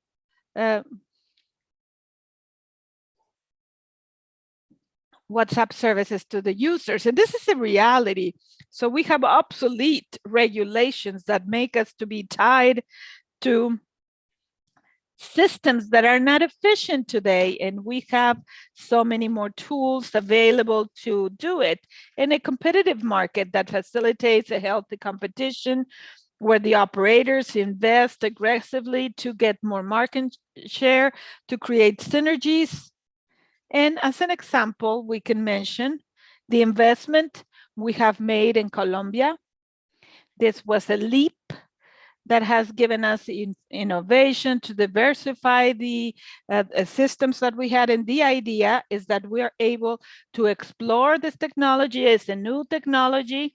And we were not so familiar either with the idea of lowering cost in the long term, and to find ways to cut down on this digital divide challenges. We have more possibilities. This means that we can take the technology to more complex markets. Another area of innovation that is interesting is through electronic means. 70% of our people in our cities, they were not, they do not have banking systems. So in the past year, that grew 20%. So we have about 5 million users connected in Latin America, and they have access to financial services they didn't used to in the past. And this is a basic tool. This is a digital tool, and it's a means for payment that is necessary to go into other services, other digital services that come hand in hand with the digital platform, and not only in our industry, but in every industry. We can quote some examples in Paraguay in the pandemic. They use these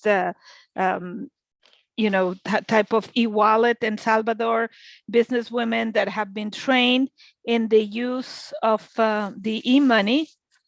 And as a result, they had an increase in their sales, so over 28%. And something else that I want to mention to close, and I think this is very relevant, is that today, all of this has to do with market structure. This has to do with a deep solution. If you want hyper competitive markets where you have a price of the services that is dropping in the short term, but the counterpart is very poor financial results for the companies that provide the services, and as a result, low investment levels for the future. Well, low investment levels in the future, or markets that are smaller, more competitive, likewise, with operators with an investment capacity in the long term. I think this is a basic question that needs to be brought to the table, because let's recall, without investment, there's no type of transformation, there's no network development, there's no digitization. As a result, remember, we are not a cross-sectional sector. If we don't start creating this change, the other sectors are going to be delayed in the digital transformation. That's why it's so important to think and to consider this type of decisions. Thank you, Horacio. Yeah, that's right. Those regulatory environments that should be enablers of a market of competence are basic, are essential for the development. And in this sense, this enabling frameworks have allowed the generation of even rural projects that can be considered today very innovative. And Ana, I ask you, what incentives help sustainability of rural innovative projects from your point of view? Thank you. Yes, as you mentioned, at Telefónica, we have a really innovative project that is focused in closing the digital gap or the digital divide. And when we consider the key elements in the development of the IPT model in Peru, and that we can facilitate this type of models to go to the other regions, I think we have to start from the need of public policies that provide flexibility for the reality of the rest of the areas, the rural areas. And it's not something like that, the decision of Telefónica of launching internet for everyone in Peru.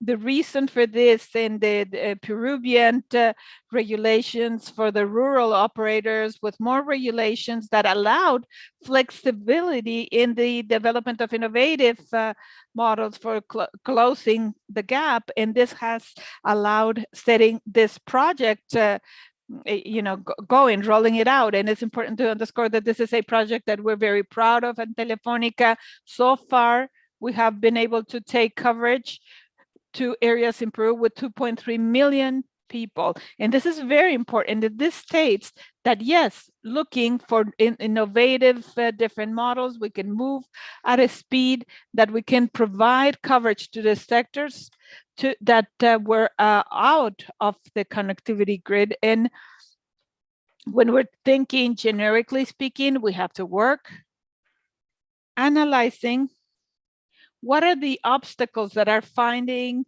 the development of the innovative projects in the rural areas, and try to really tackle this obstacle.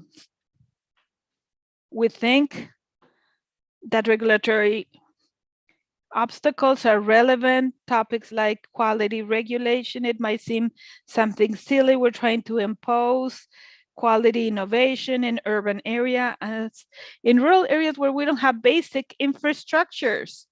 For example, if we want to have service recovery times in rural areas that are far away, remote areas in the same recovery areas as urban areas? Well, obviously, we question the feasibility of rural projects.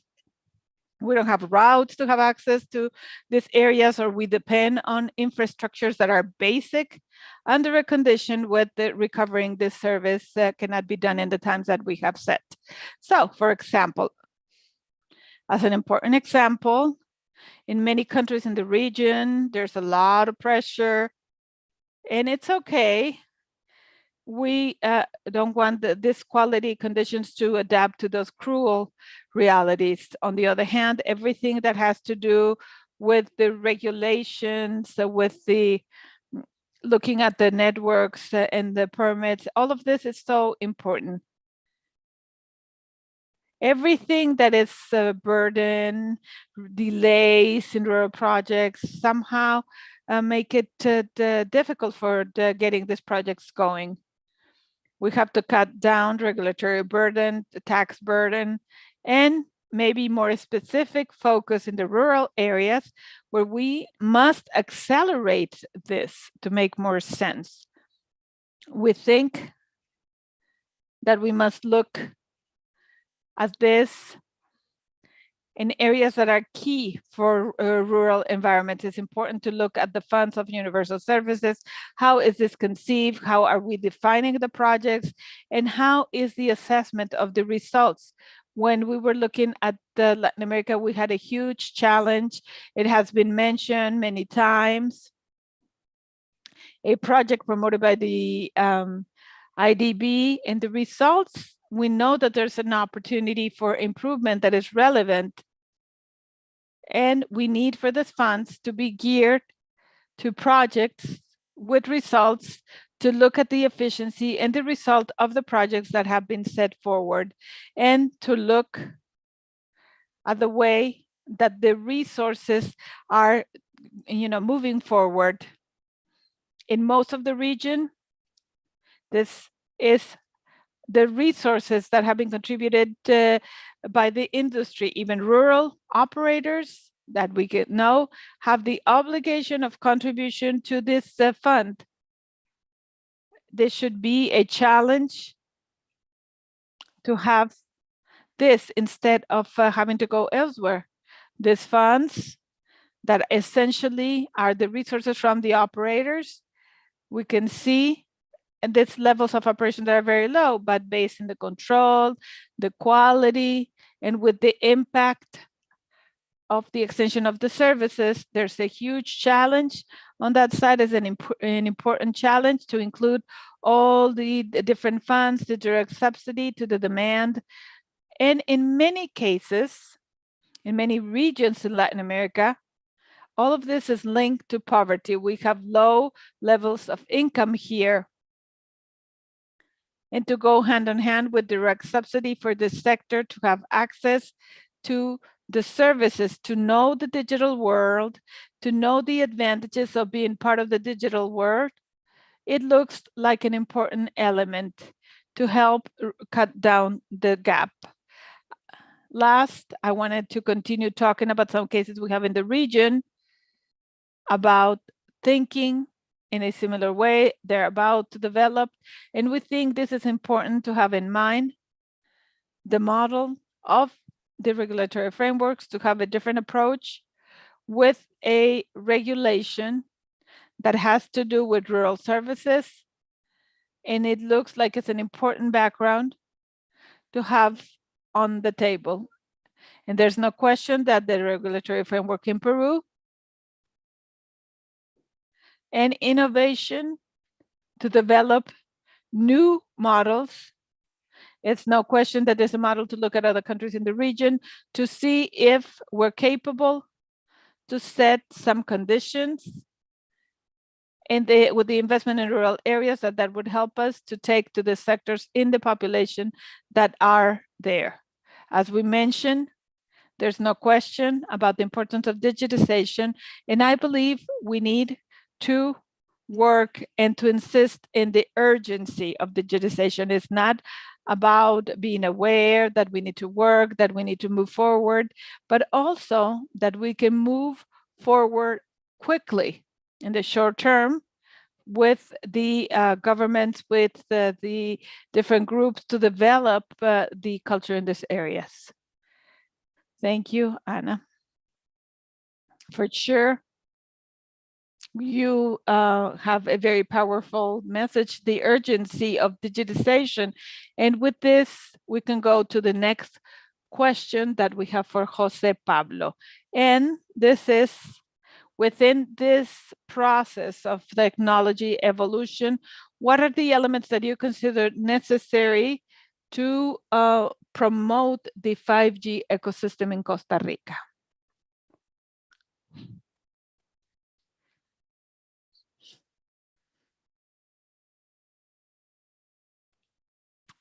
As part of the late historical context that opened telecommunications in our country, there's a very specific feature in this market.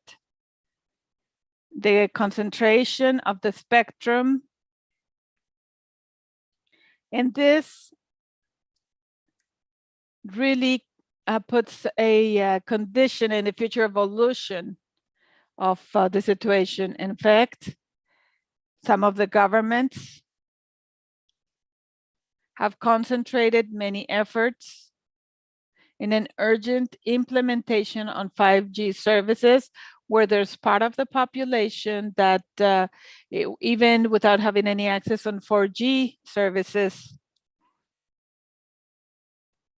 In Costa Rica, it's interesting to see that even with the sustained innovation efforts and investment in the deployment of 4G, with a good reach of the population, we have not seen 700 megahertz that could really look into the coverage in rural areas to reach remote areas with a new generation networks that could have an incidence in this during this pandemic to ensure connectivity, like for the students that have suffered so much. There has been certain statements because of how fast we want to the deployment of 5th generation, when we have a pending in the agenda with from our perspective, and it's in the hands of the state to be able to release the band or make available the 700 band. But also it's true that if maybe we do not see that it's urgent with respect to the deployment of 5G network, that at the commercial level, the entire world, mainly 4 out of 5 commercial launches are done for the FWA, for the fixed wireless networks. And we're thinking that maybe a lot of stakeholders might be thinking that we're going to be migrating in the short term.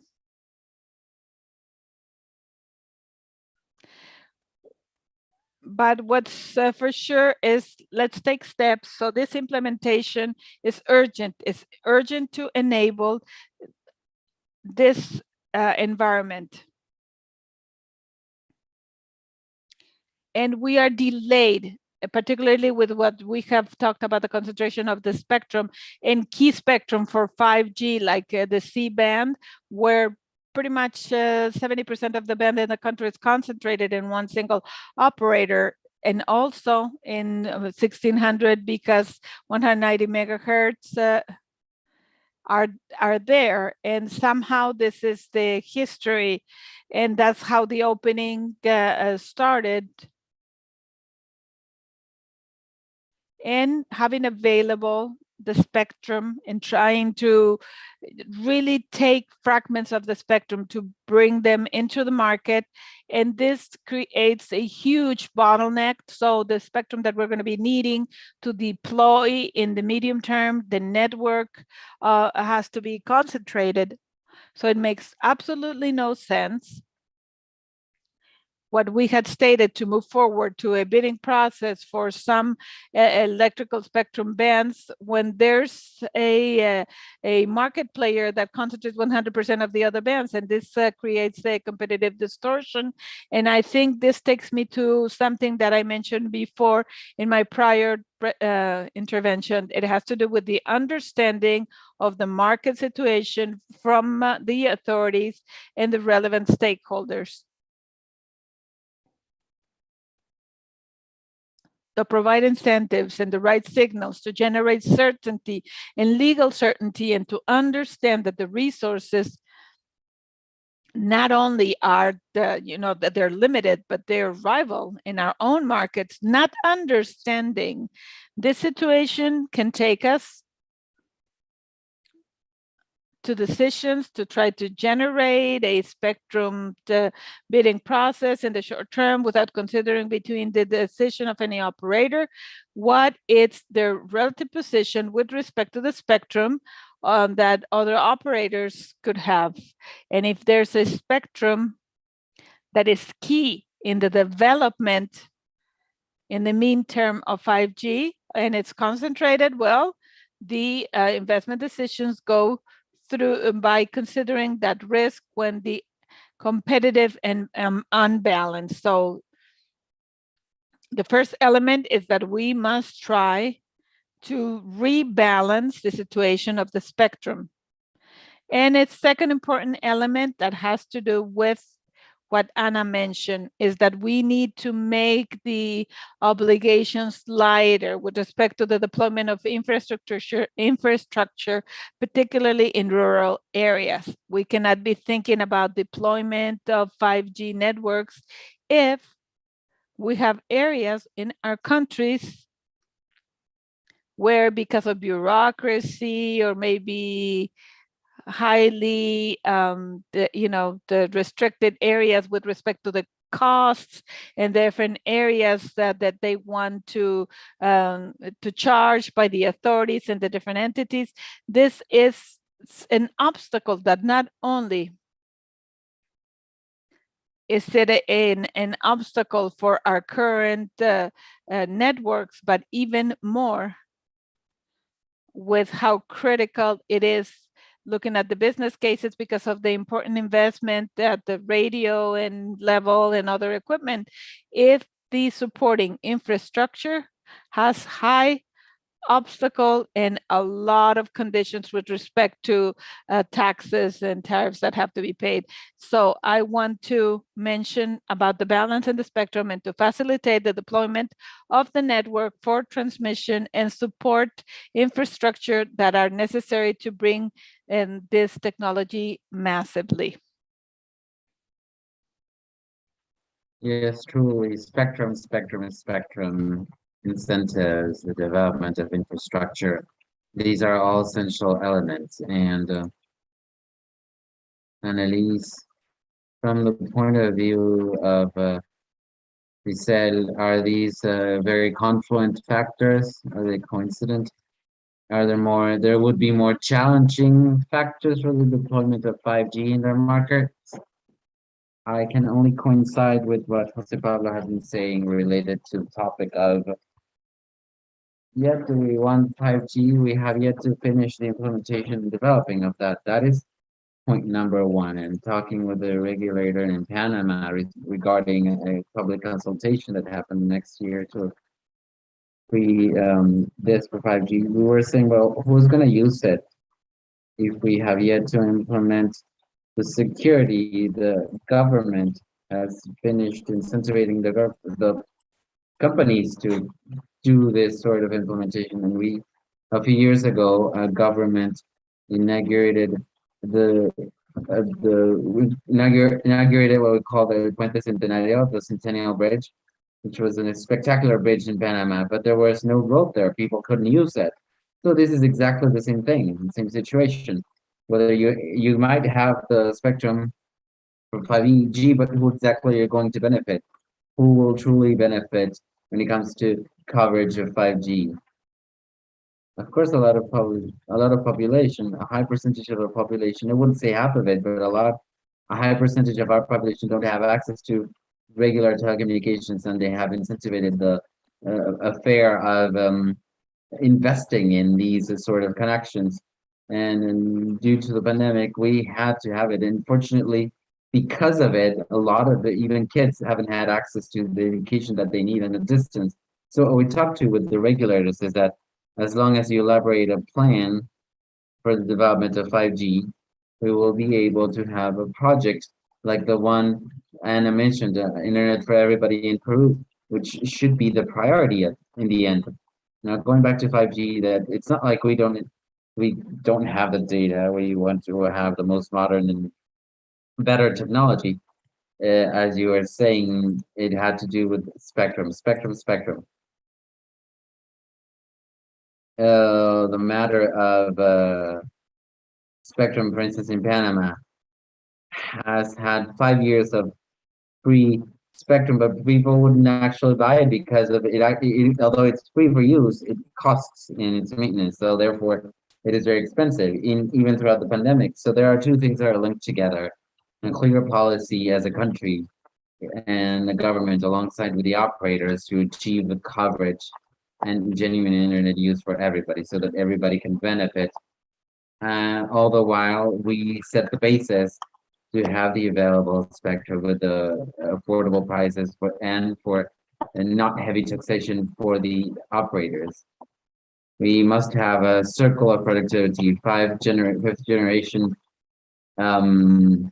bridges that can actually be used, not the actual bridges you have there, but nobody can connect to.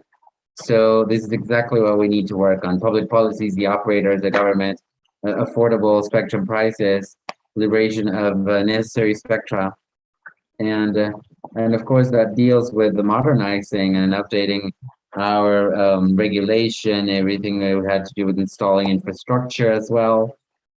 So yes, if the government would see that as in the terms of public policy as a good step to take in order to grow, then we would actually achieve that in the measure in which the plan can actually happen in an organized fashion and in benefiting every single citizen throughout the countries of our region. And therefore, their use of the network will bring about productivity in turn.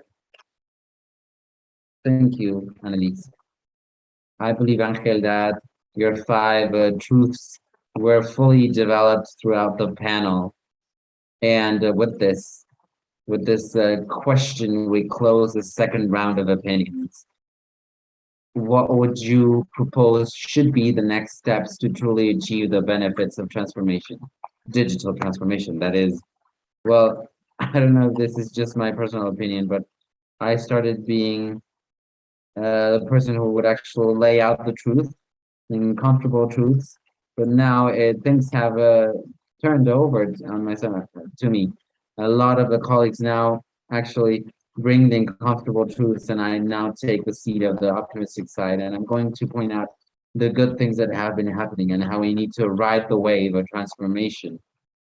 And Annalise and Horacio have said it. The feat of strength that has been overcome by our operators has been amazing.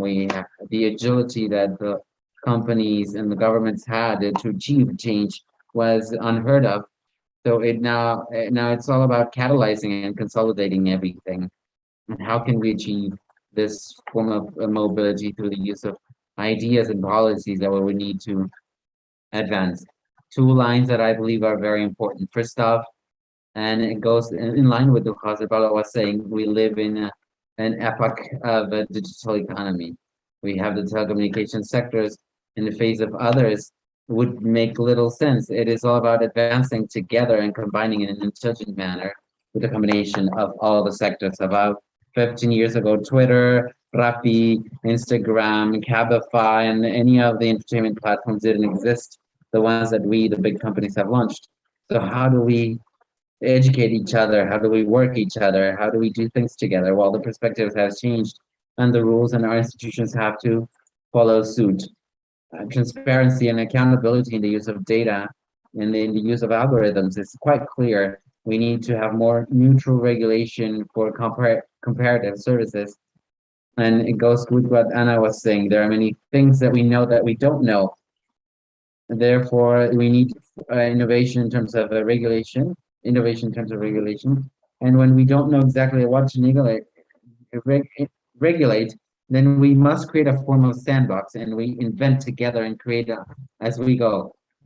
Another aspect that has yet to be mentioned has to be that regulation needs to be regionalized. I don't know how many countries have been connected, but I do know that our users move amongst countries once the world is open again, and there shouldn't be any disparity in terms of regulation and rules. Intelligent regulation is the first basis of it all, and the second one is protection and cooperation. And I'm going to start with a different form of cooperation, private cooperation in and of itself. We need to cooperate with one another more. We have, of course, implemented a lot of efforts, but in many cases, we do that in a non-connected manner. And this is exactly where platforms come in. We need a lot more investment in terms of telecommunications. It's good to know that some of those platforms are part of the internet for all, but we need the entirety of the digital private sector to contribute to this, and of course the public sector as well. I don't want to parrot the ideas of my colleagues. It's not just about the telecommunications, but the other ministers have to become involved. And one last petition: the multilateral sector has to become involved too. We have seen that the Bank of the Inter-American Bank of Development and the presidents of other banks have said these things. They agree. We need our development banks to be to have more capital. They need more muscle, if you will, to truly afford the solutions that will be put on the table. And I conclude, the good thing is that Latin America in and of itself has made it through. We are leaving the crisis that was brought about by COVID-19. Many of the countries have actually been better economic activity than that of before, but we still have a long ways to go. There's still room to cover. So we're not going to go back to what we had before. We will still have to wait to get the trends back. In terms of growth, we have lost so much, but studies show that we can grow up even twice as much if we continue to go like this.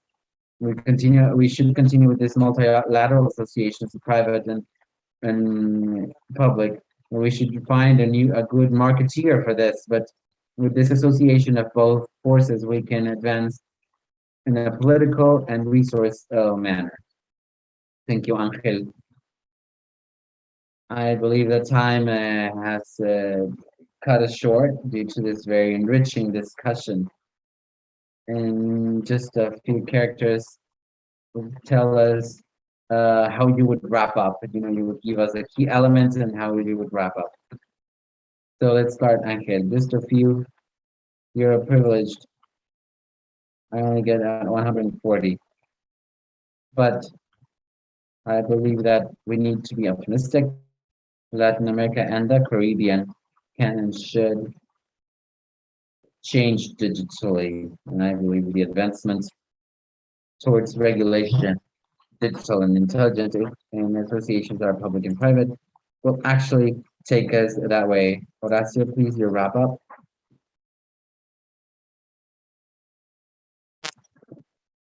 To close the digital bridge and to manage to gauge the data that we have and to multiply our efforts as a telecommunications, we need a lot of capital. There will be no innovation or efficient transformation without a flux of cash that is efficient. So we need to remove the barriers of investment, to deregulate whenever possible, and to have modern, updated regulation that are going in the benefit of deployment and reasonable costs. So, so briefly, deregulation and investment. Now, Ana, it's your turn. Thank you, Marilena. I would like us to remember three ideas. First off, the need to innovate for the industry, to bridge the gap, but also for the development of the digital capabilities of our citizens in Latin America. And we also need operation and to unite the forces of the private and public sectors. If we're not all marching towards the same direction, we won't prevail. And at last, but not at least, sustainability. We need to provide sustainability in an economic and judicial level, which will be key for any form of investment. Thank you. Jose Pablo? Thank you, Maria. Marilena. Well, I want to thank everybody within the organization. I think I've already surpassed the 180 characters, but I believe that in reference to the name of this forum, I believe that digital innovation is already in the mindset of our society and our consumers, and that happened in a way forcibly so due to the pandemic. So what we need now is to act accordingly from our part, at least from part of the operators, because any operator that doesn't get involved in this mindset of innovation in the digital world won't see a future. And also, the authorities have to make their part too, especially when we talk about these dynamics of the market, specifically within our region, to truly line up how we're working together. Thank you, and we will close with you, Annalise. Thank you so much. I don't want to be repetitive, but I agree 100% with what our colleagues have been saying, and I believe that this is an opportunity. We have innovated over the past few years, and we have created things that we thought we couldn't do before, and that this effort shouldn't be lost, and we will find a hashtag to your idea, private, which is something that I found extremely interesting. Thank you all. I want to thank our panelists for their enriching participations, and I also want to thank the people who have accompanied us throughout the debate. It was quite a pleasure to spend this time with you. Thank you, DPL and Huawei and others. Please be careful, take care of yourselves, stay safe and healthy. I also want to thank the panel because this was quite a delicious dialogue and discussion, and I can tell you that the studios that are listening to us, the ministers, the coordinators, the regulators and coordinators of all Latin America, and the public at large, analysts and journalists, that this particular panel had one characteristic, and that is that each and every single person in here are professionals with a lot of experience. And the reality is that I saw, or it reverberated in my head, the succinct mindfulness and experience of these people, and that we actually need to pay heed to whatever they have to say and to act upon what they are championing. So we will continue with this Digital Innovation Day. The SEGID, the Ibero-American Secretariat, who organizes the President Summit that is now turning 30, the ECLAC for Latin America, and Huawei, who is our main sponsor, and the Digital Policy DPL Group. Thanks you for your participation. Now I'm going to welcome Agustin Saldaña from Huawei, who is also the Director of Marketing for Latin America, who's going to show us a video clip of will show technology from the company. Joaquin, the screen is yours now.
aplicaciones están soportando la transformación digital y cuáles son digital transformation and what are the new elements that need to be taken into account to do things in a successful manner. We will also see multi-cloud environments, systems of collaboration, and in this very short tour that I'm going to give you, I will show you in 3 parts of the things that we need to change within the current networks to support digital transformation. My name is Joaquin Saldaña, and welcome to this virtual tour of the Columbus Hall. So let's go to our first scenario. We will speak of digitization, which is apparently a thing in vogue, but it's actually a trend, a business trend, that into which many of the companies are recurring to. And the investment in these processes of transformation happened at an 80% of the companies. That is, that they are accelerating their reach towards this digital or arrival towards this digital transformation. What exactly does this mean in the face of businesses, and what impact will this have in current businesses? This transformation happens in processes of businesses that were usually translated easily towards a cloud or digital or digitized environments. We have a whole lot of examples, a wide berth of examples, like a CDR, for instance, of the productivity tools of certain companies. These are communication systems, like, for instance, a video conference, which in this year and a half have become a thing of a day-to-day basis. And we are making use of these technologies often. They are helping us in transforming, in providing more efficiency to the companies, and to helping them with these channels. However, many of the industries are now taking their critical business processes to these new digital environments. Environments that are critical in their businesses, that cannot have a backlog in communications or any form of loss. Let's use an example of this video conferences that we're participating in. And we would say that we would have a delay or that we lose some form of continuity. There will be no problem because we can continue to move forward. But a process of manufacturing that is continuous cannot afford to have that. And therefore, the moment in which these processes become a part of this new digital shift, they require a network of communications that would allow them to support that shift. And there are 3 axioms that we need to have in mind for these 3 networks. First off, access by demand, a capability of such a birth in which they can implement things effectively so that you can have a good speed in providing your services. And I believe we are advancing quite a bit, and we have an infrastructure that is succinct and robust with most operators in which this is achievable. 2, networks with the behaviors that are deterministic in nature. What does that mean? What does that mean traditionally or initially? Well, the internet services and telecommunication services, as you might remember, were created under the philosophy of most work done or better effort. Let's say that we would have a delay in this conversation, nothing would actually come out of it, but for a critical business aspect in picture and operation, maybe surgery, or maybe a continuous manufacturing process, you would require, forcibly so, SNLs that are guaranteed, SALs that truly provide the final user the certainty that we will be able to control a determined process. And as a characteristic of these new environments, we need multi-cloud environments in and of themselves, many companies, and this is quite common, to have access to multiple suppliers of cloud services. And I'm just going to point out the most famous that have their ERP connected to cloud, which would be come from the same SAP or any financial system company, like for instance Oracle, or they have internal systems like Huawei Cloud and AWS, can have their SRMs with Salesforce. So they become in a multi-cloud environment in which the stewardship of interconnection of can be complicated, or we need to facilitate it, so or make it easier for use, so that it actually becomes open and transparent for companies. If we were to move operations with these three characteristics in mind, we will be able to speed up this migration of critical processes of business towards new digitized environments. Now we'll talk about a little bit about what does this solution on multi-cloud environments mean. Well, what do I refer to when I say habilitating or enabling a platform for multi-cloud services? What we see on this side is the schematics of the typical configuration that you would see in a company to communicate with their multiple cloud providers. As we said before, the world has many cloud providers. There won't be a single one that will solve problems for everybody. That does not exist. However, if we were to believe that this configuration of connectivity is sustainable, then we are unfortunately sorely mistaken.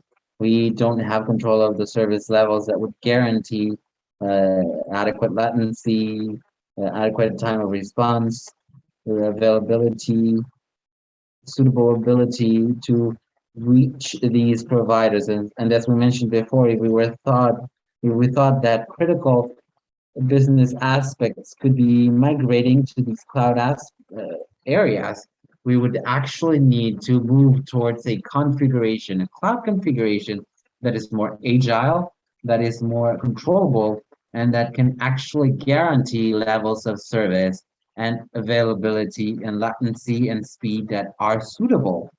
What we are proposing then is to make the shift so that companies can have a one-stop shop window, one-stop service that is transparent as to how cloud providers reach it, and those that will come to us as well. Why? Because this, as I can ascertain, will continue to grow. And what exactly does that mean for operators at large? It means that they are being given a new opportunity to renew themselves. We will reconfigure the network in order to guarantee these types of access. Yes, that is true. That will generate in turn better profitability, but also opens up windows to provide additional services based in these new environments in order to participate in these ecosystems and access more sources of income. And an additional source of income that we need to take into account is the trend of edge computing that is actually incoming. Edge computing, as understood as a capability of computational skills that is close to that of the event in which things are actually happening. This means that it could happen within the actual terrain or location of a company, or at least nearby in a scheme that is shared by many companies. So let's think of a manufacturing company in which this company has their devices, their edge devices, controlled and through a private network they can access them. But they could also use this other type of configuration and log in through a public 5G network with a certain slice and access their edge system. Now let's think of an industrial park in which we have edge computing that is being shared for that industrial park, in which all companies have access to within the park, to shared resources of edge resources that become or can be accessed to as an addendum element of this configuration. So it's not only going into cloud, but also preparing our environment to the edge computing that is going to be a reality and is actually a reality now for many industrial environments. After these concepts, now we are going to talk about what is the strategy by Huawei to cooperate towards this transition that will accelerate the digital shift. Now let's talk about the strategy to truly achieve these concepts we've been talking about. And Huawei has developed a strategy called NetX 2025. The objective of which is to build upon these capabilities that the new telecommunications network need, and to help them in moving from what is currently a thing to what we will need in this new digital transformation, in this new digital shift. And this is what we have developed, as we have seen before. After many years of working together, we have developed what we call a guide paper with our acronym, which is GUIDE. What does GUIDE mean? We need to help and guide the operators in building networks that will provide us gigabytes everywhere. We must provide access to gigabyte speeds wherever. The U that is also very important, which means automation. As we were saying before, that for companies, we need controlled access and a multi-cloud environment that will allow them for an efficient stewardship with this ALS and all that jazz. What we need for the operator, it is fundamental to have ultra automation that will help us in controlling and reducing the entirety and maintenance of the network. This is a fundamental aspect of it all. And to create an environment that is also multi-cloud in nature, but smart too. And that we have already discussed about.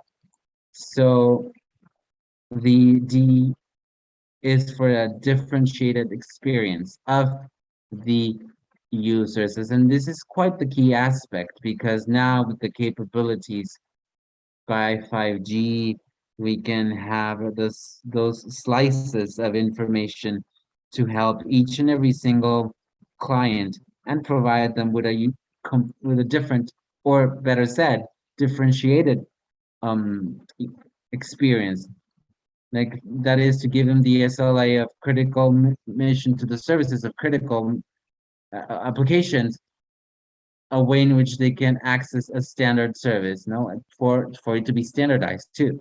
And that is important too, for the administration and stewardship of all these aspects. And the E, which is also very important for Huawei, and that is the philosophy that we have applied over the past few years, which is environmentally friendly, harmonious with the environment, environmental harmony, as it were. This, which is a concept that will help us in the transition towards these networks, we have defined that in a white paper on Guide NetX 2025. With this, it marks the end of this journey of this hall, in which I have shown you just the 3 parts of what we are doing at Huawei, because I don't want to go into the technicalities or specific use cases, from which we have many examples of, by the way, but I do want to exhort you to to talk to our collaborators in Huawei, in Mexico, or wherever you're watching us from. That way, we can have access, total access to the content of this Columbus Hall and visit it whenever possible and see directly firsthand everything that I shared with you today. Thank you for your attention. Thank you for your time. I go back to you, Jorge, and please carry on.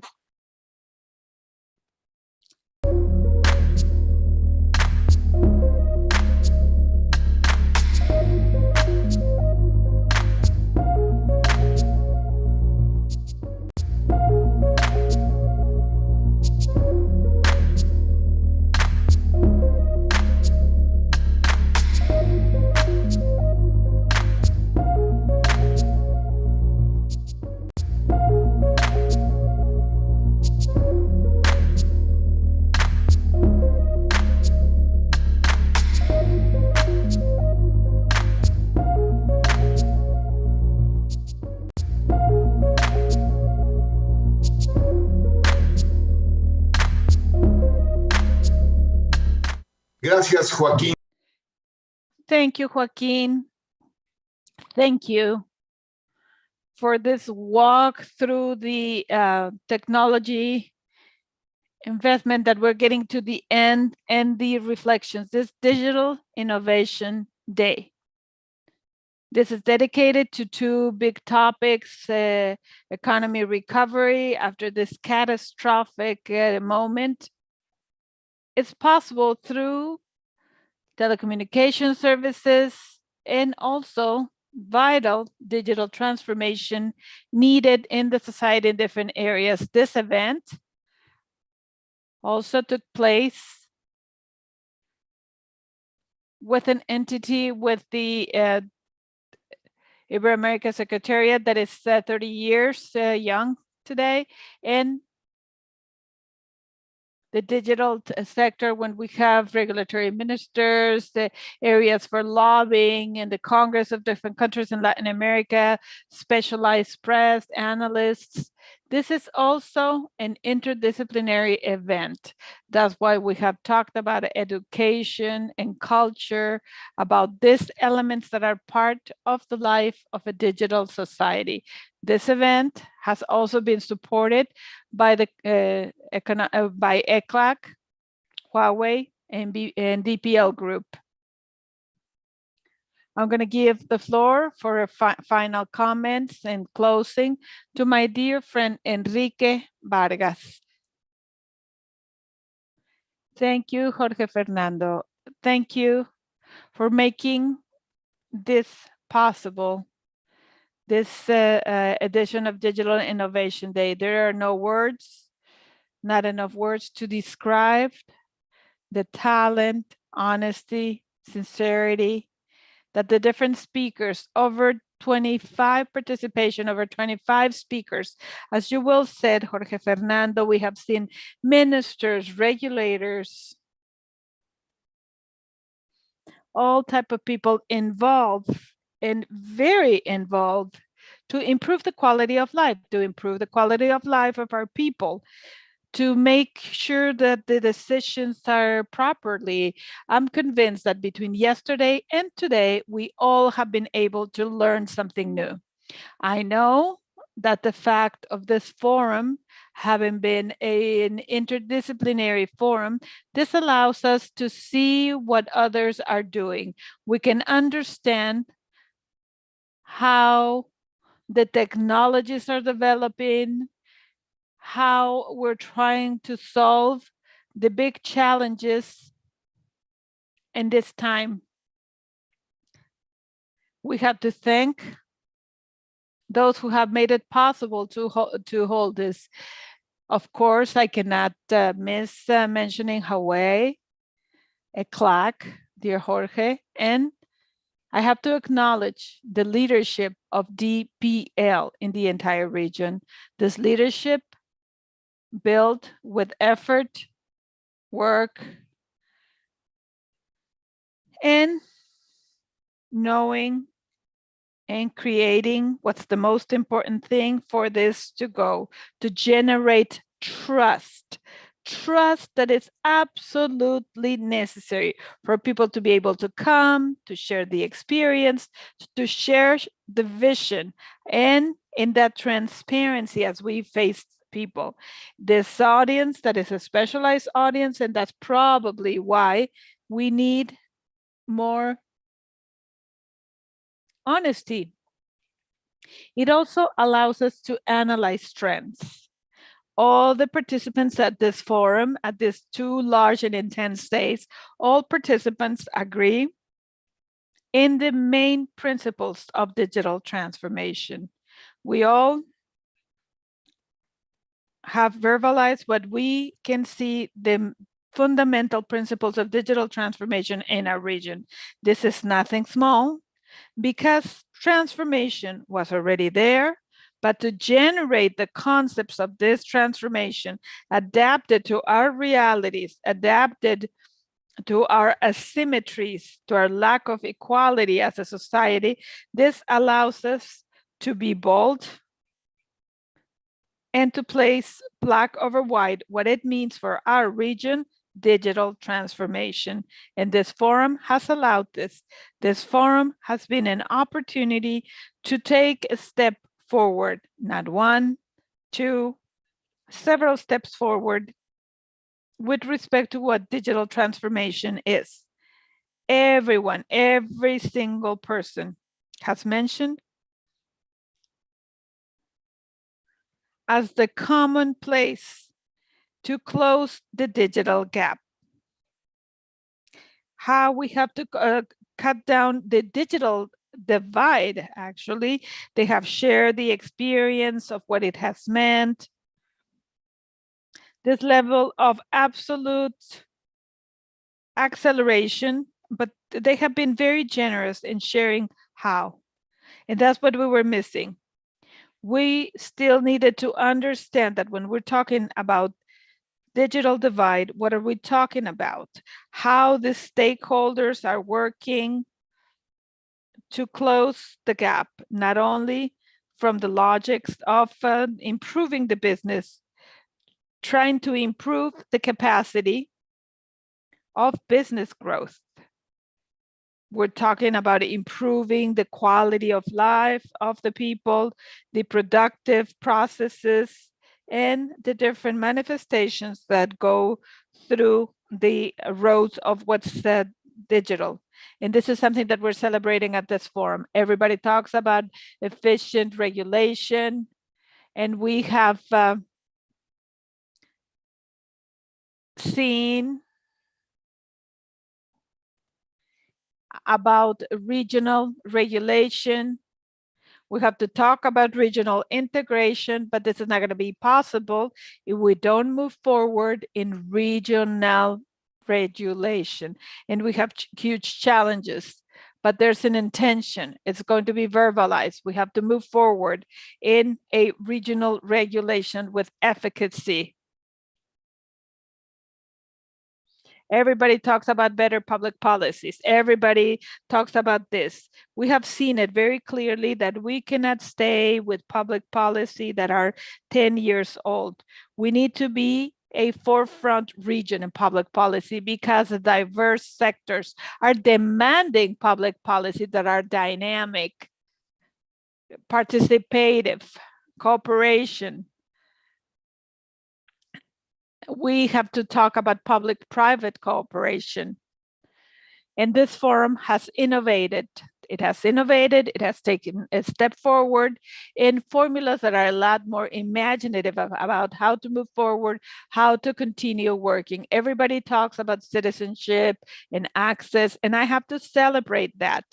We have to, because the digital divide, if it doesn't come with access policy, promotion policy, if we don't place at the middle of the citizenship, we can have access, we can have more connectivity, but in my own intervention, I can say, what are the contents that we're going to put through that? That's important, but that has to be responsible, democratic, and that we have to reach those objectives with times, very concrete, because the investments are there. A few years ago, we were talking about how important it had been, the investment of infrastructure in the past few years, and that the region in Latin America was ready, and it had the road ready where they had to work.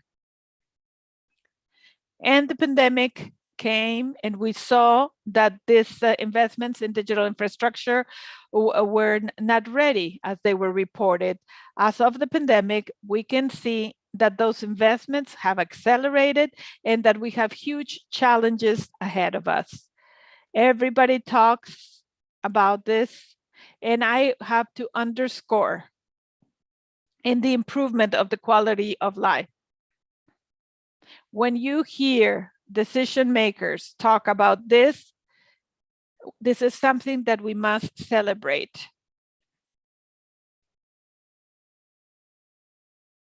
Nobody has lost the critical character.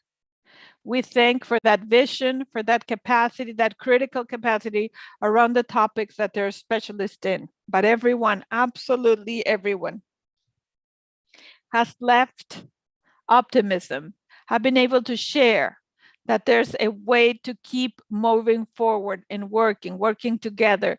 And this is something we must acknowledge. We acknowledge the advances, and I believe we have to move forward to continue identifying and all the things. This is a forum that has consolidated all the partners that have made it possible. We continue in a first assessment. We can share it with you. We must say, and we must be satisfied that this has been consolidated as the biggest and more with more efficacy for reflection and debate digitally in our region. We have been able to do it with the participation of everyone who has given us their time, vision, being objective, critical, and with their proposals. Iberoamerica is strong. Let's not forget that. We have all the capacities to be highly competitive, but we must continue. We have to continue talking with other regions in the world so we can see and have the contrast, how we see each other as a region. It's not enough to put it in paper. It's not enough to finish some indicators. We have to bring it in and to see the potential that we have as a region. Immediately, we can say that we have to think as a region. And what is good for me as a country with the next size, what's benefit for me, it will hurt someone else. We were talking about regulation. Regulation that is not for the forefront in our country stops the engine because companies are investing in different countries, because that's why we talk about regulations at the regional level. We called for cooperation. There was a call for cooperation among peers, and we must look into this, and we must look into this deeper. And for sure, at the next forum, we can have a specific cooperation panel, what cooperation in our region is, and how we have to find and continue developing those cooperation mechanisms so no one is left behind. Like the Minister of Economies said, and several of you said throughout their presentations, nobody's left behind. We need to have more investment, and that's clear. We need to have clear, specific, focused investment, and the authorities must be open to understand what it means, what this investment has to be. The region has harmony. Let's not forget this. It has harmony. We know that we have to know and just project to the world. Last and not least, I want to close by saying what many participants said. They placed it before us, and there's a clear awareness in our region. We have to work from digital innovation, from culture, from contents, from education, so we can finish understanding what are the challenges to the environment that cannot be left behind. The technology development, the development of the infrastructure, everything has to be in our mind to take care of the environment. We have a huge challenge as a region. We're one of the greener regions in the world. The largest reserve of fresh water is in Guarani Aquifer in South America. We need to be totally responsible of our environment and to contribute to the Paris Agreement and all the international agreements that our countries have signed. And this cannot be hurting our land. I let you go. I want to thank you for your participation and thank you for your leadership. Thank you for the way that you have held this effort. I want to thank our dear friend who has made it possible to hold this forum, and thank you and tell you that from the Ibero-American Summit of the presidents and the world leaders, from the potential that we have of Ibero-American recovery, we're going to continue supporting this type of initiatives. We're going to continue working together to work more and better. Thank you, Fernando. Thank you, Cesar. Thank you, dear Enrique. It's a privilege to work with the General Secretary of Ibero-America that is 30 years this year, but it's a privilege to work with you. We have been working for so many years. I want to thank ECLAC. I want to thank Mario Cimoli for their generosity, for availability to talk about the different topics that are so passionate for him, like digital policy in Latin America. Fernando Rojas, coordinator of the digital agenda for Latin America. I also want to thank Cesar Funes, who has been a great support, and to his entire team to hold this meeting that has brought together ministers, regulators, companies in telecom, analysts, journalists, areas of analysis at Congress and parliaments in Latin America. I also want to thank my team, DPL, Jorge Barawe, our boss. There's no question that they're all vital. Elizabeth Salawar, Erwin, analysts, and everybody that is in the production area for this huge effort. But the main message has been the one from the beginning. Digital policy as an agent of change. There's no more important policy than digital policy. This is not an ancient policy, it's a new one. It has a capacity to change the life of our citizens, companies, and governments. Digital policy is born from the internet and telecommunication services. They know better tool to grow that this telecommunications and the internet, and we are linked to this process for transformation. And I want to close thanking everyone, saying that they can cut all the flowers, but they cannot stop digital spring in Ibero-America. Thank you, and we'll see you soon at the next digital event.